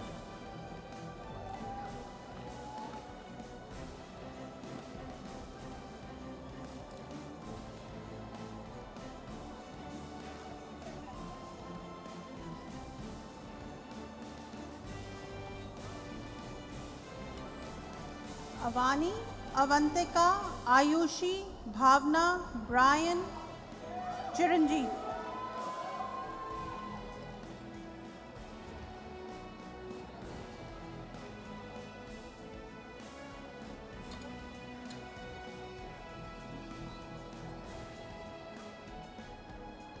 Chitresh, Royal Matthew, Cynthia, Diksha, Deepti, Degalal.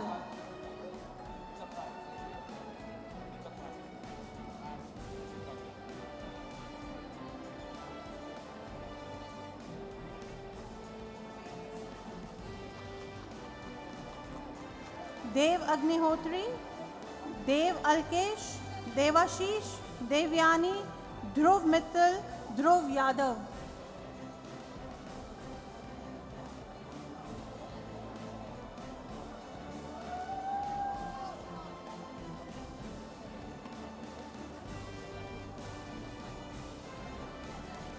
Disha Rangi, Divya Rai, Divyam, Diya Kapoor, Dawn Darrell, Erica.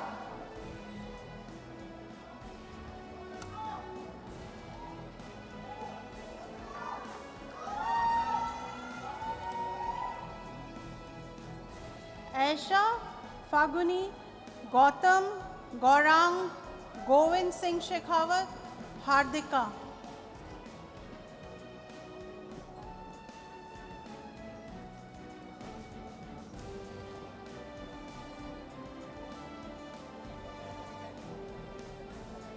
Haridya, Harsh, Harshil, Harshit, Hira Nafis, Himanshu.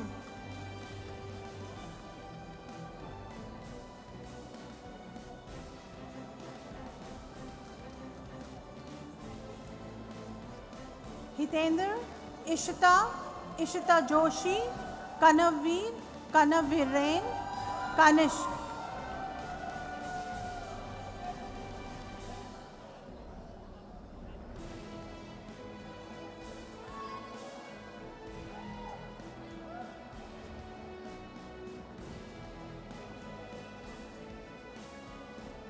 Karan Gaur, Karan Mahala, Karan Raj Singh, Karthik Kumar, Karthik Singh, Khushbu.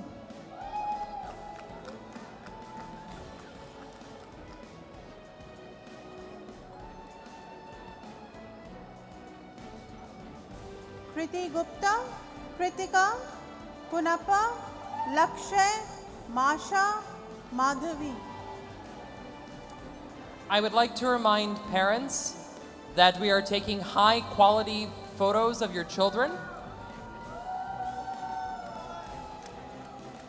Madhur Mahajan, Mahesh Bhanu, Mallika, Mantaran Singh Human, Mayuka Sa, Mishal.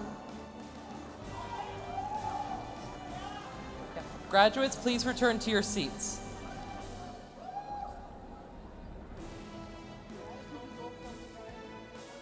Mitisha Dhaka, Mohit Malik, Mrigang, Mrinal, Namandeep, Namitha.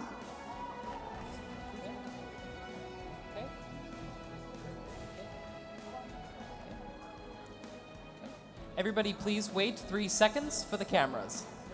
Thank you.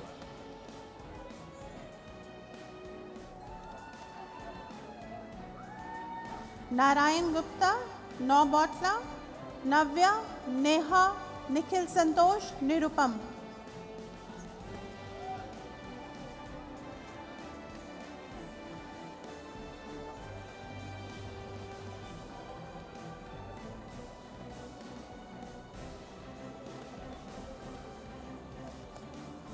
P. Rama Rayudu, Pallavi Agarwal, Parikshit, Partha Sarthi Mishra, Kosmeti Padma, Pranav Kumar Kothura. Remember, 3 seconds. 1, 2. Pranjal, Pranjal Jain, Pranshu Bansal, Pratham, Prithvika, Prithviraj.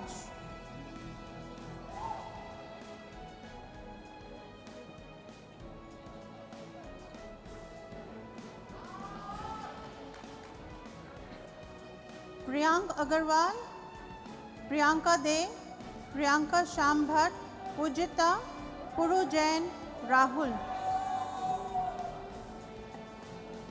Graduates, once you have gotten your degree, your degree folder, please leave the area and go back to your seats. Thank you. Rahul Shekhar, Rajat, Rajiv Gandhi, Rajkumar Jain, Rajshri Jaiswal, Rajul Sharma.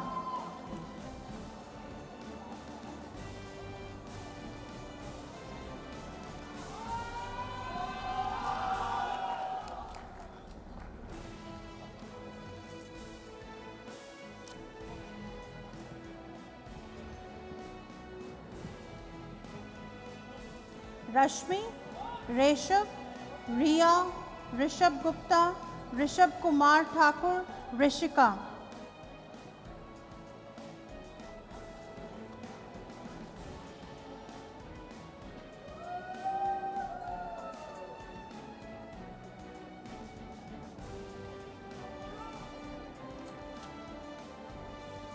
Rishikesh, Riya, Rohan Matthew, Rohan Nandal, Rohini, Rohit Sharma.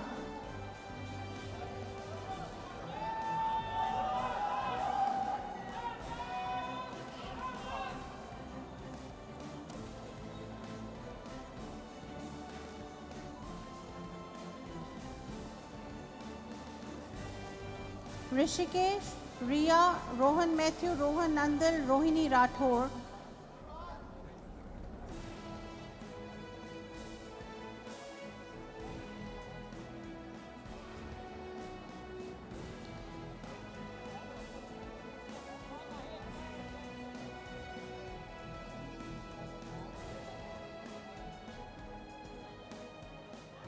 Rohit, Ronak, Rubika, Rhythm, Sakshi.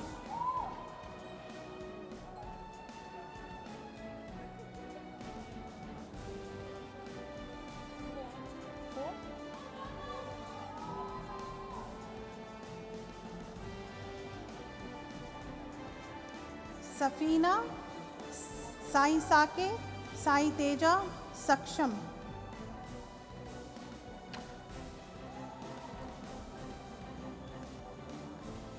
Yeah, graduates, please continue to move. Thank you very much. Sakshi, Samar, Samya, Sanyam.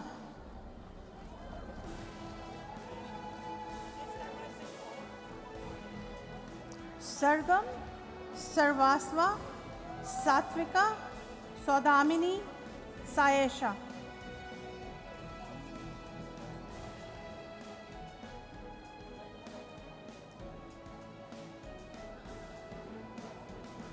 Shan, Shailesh, Shankar Luthra, Shantanu Singh, Shashwat Jindal.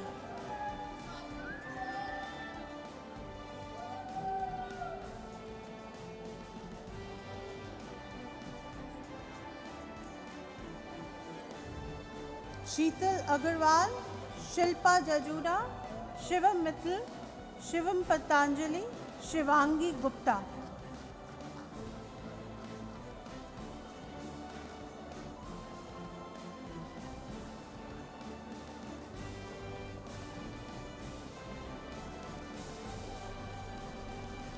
Shaurya Bari, Shrimoy, Shriya, Shrishti.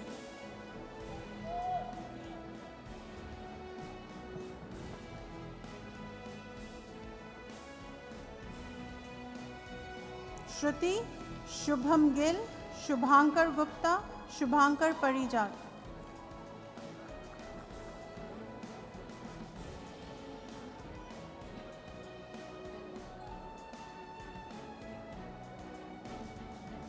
Shwetank Soni, Siddhant Shetty, Siddharth Singh, Simran Bhinder.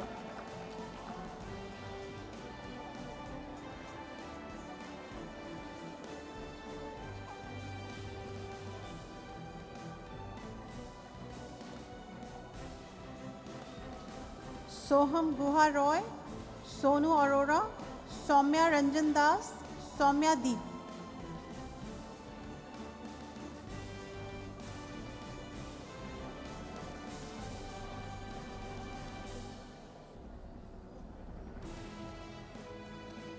Saubhagya Lakshmi, Shrishti Mukherjee, Shruti Badu, Subhajit.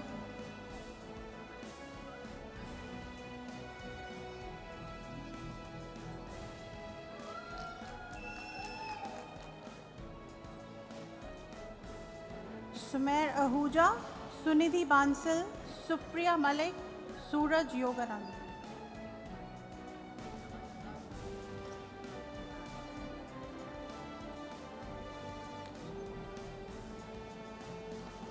Suzanne Kurian, Tanvi Bharti, Tushar Jeet Singh, Uru Sharma.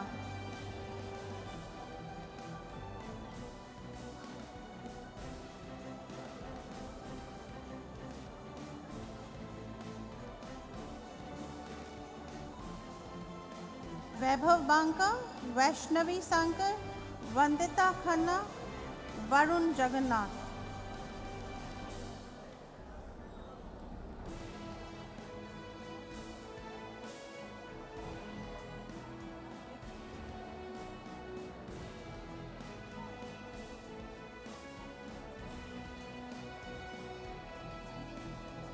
Varuna Juneja, Vasudev Devadasan, Vasudha Singh, Vedika Bhandari.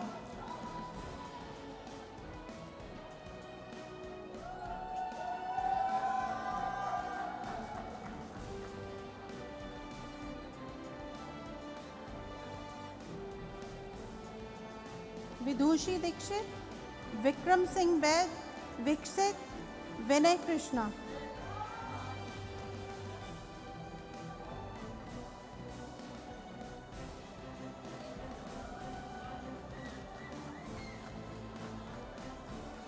Vinayak Harshvardhan, Vinitika, Vishal Singh Thakur, Vivid Shah.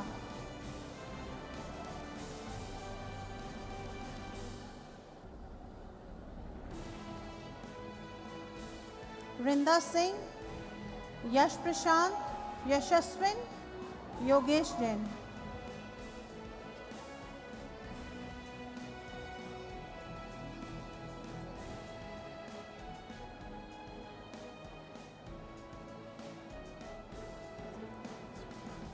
Yojit Mehra, Aradhya Dikshit, Avinash Kumar, Hari Ram.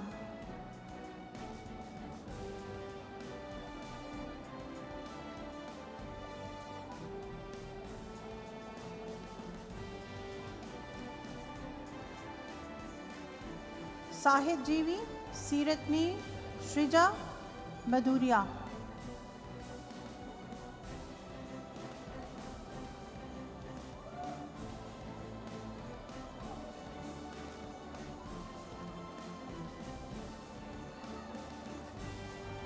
Now I call upon Satyajit Mahanti and Muthu Charan Sundaresh.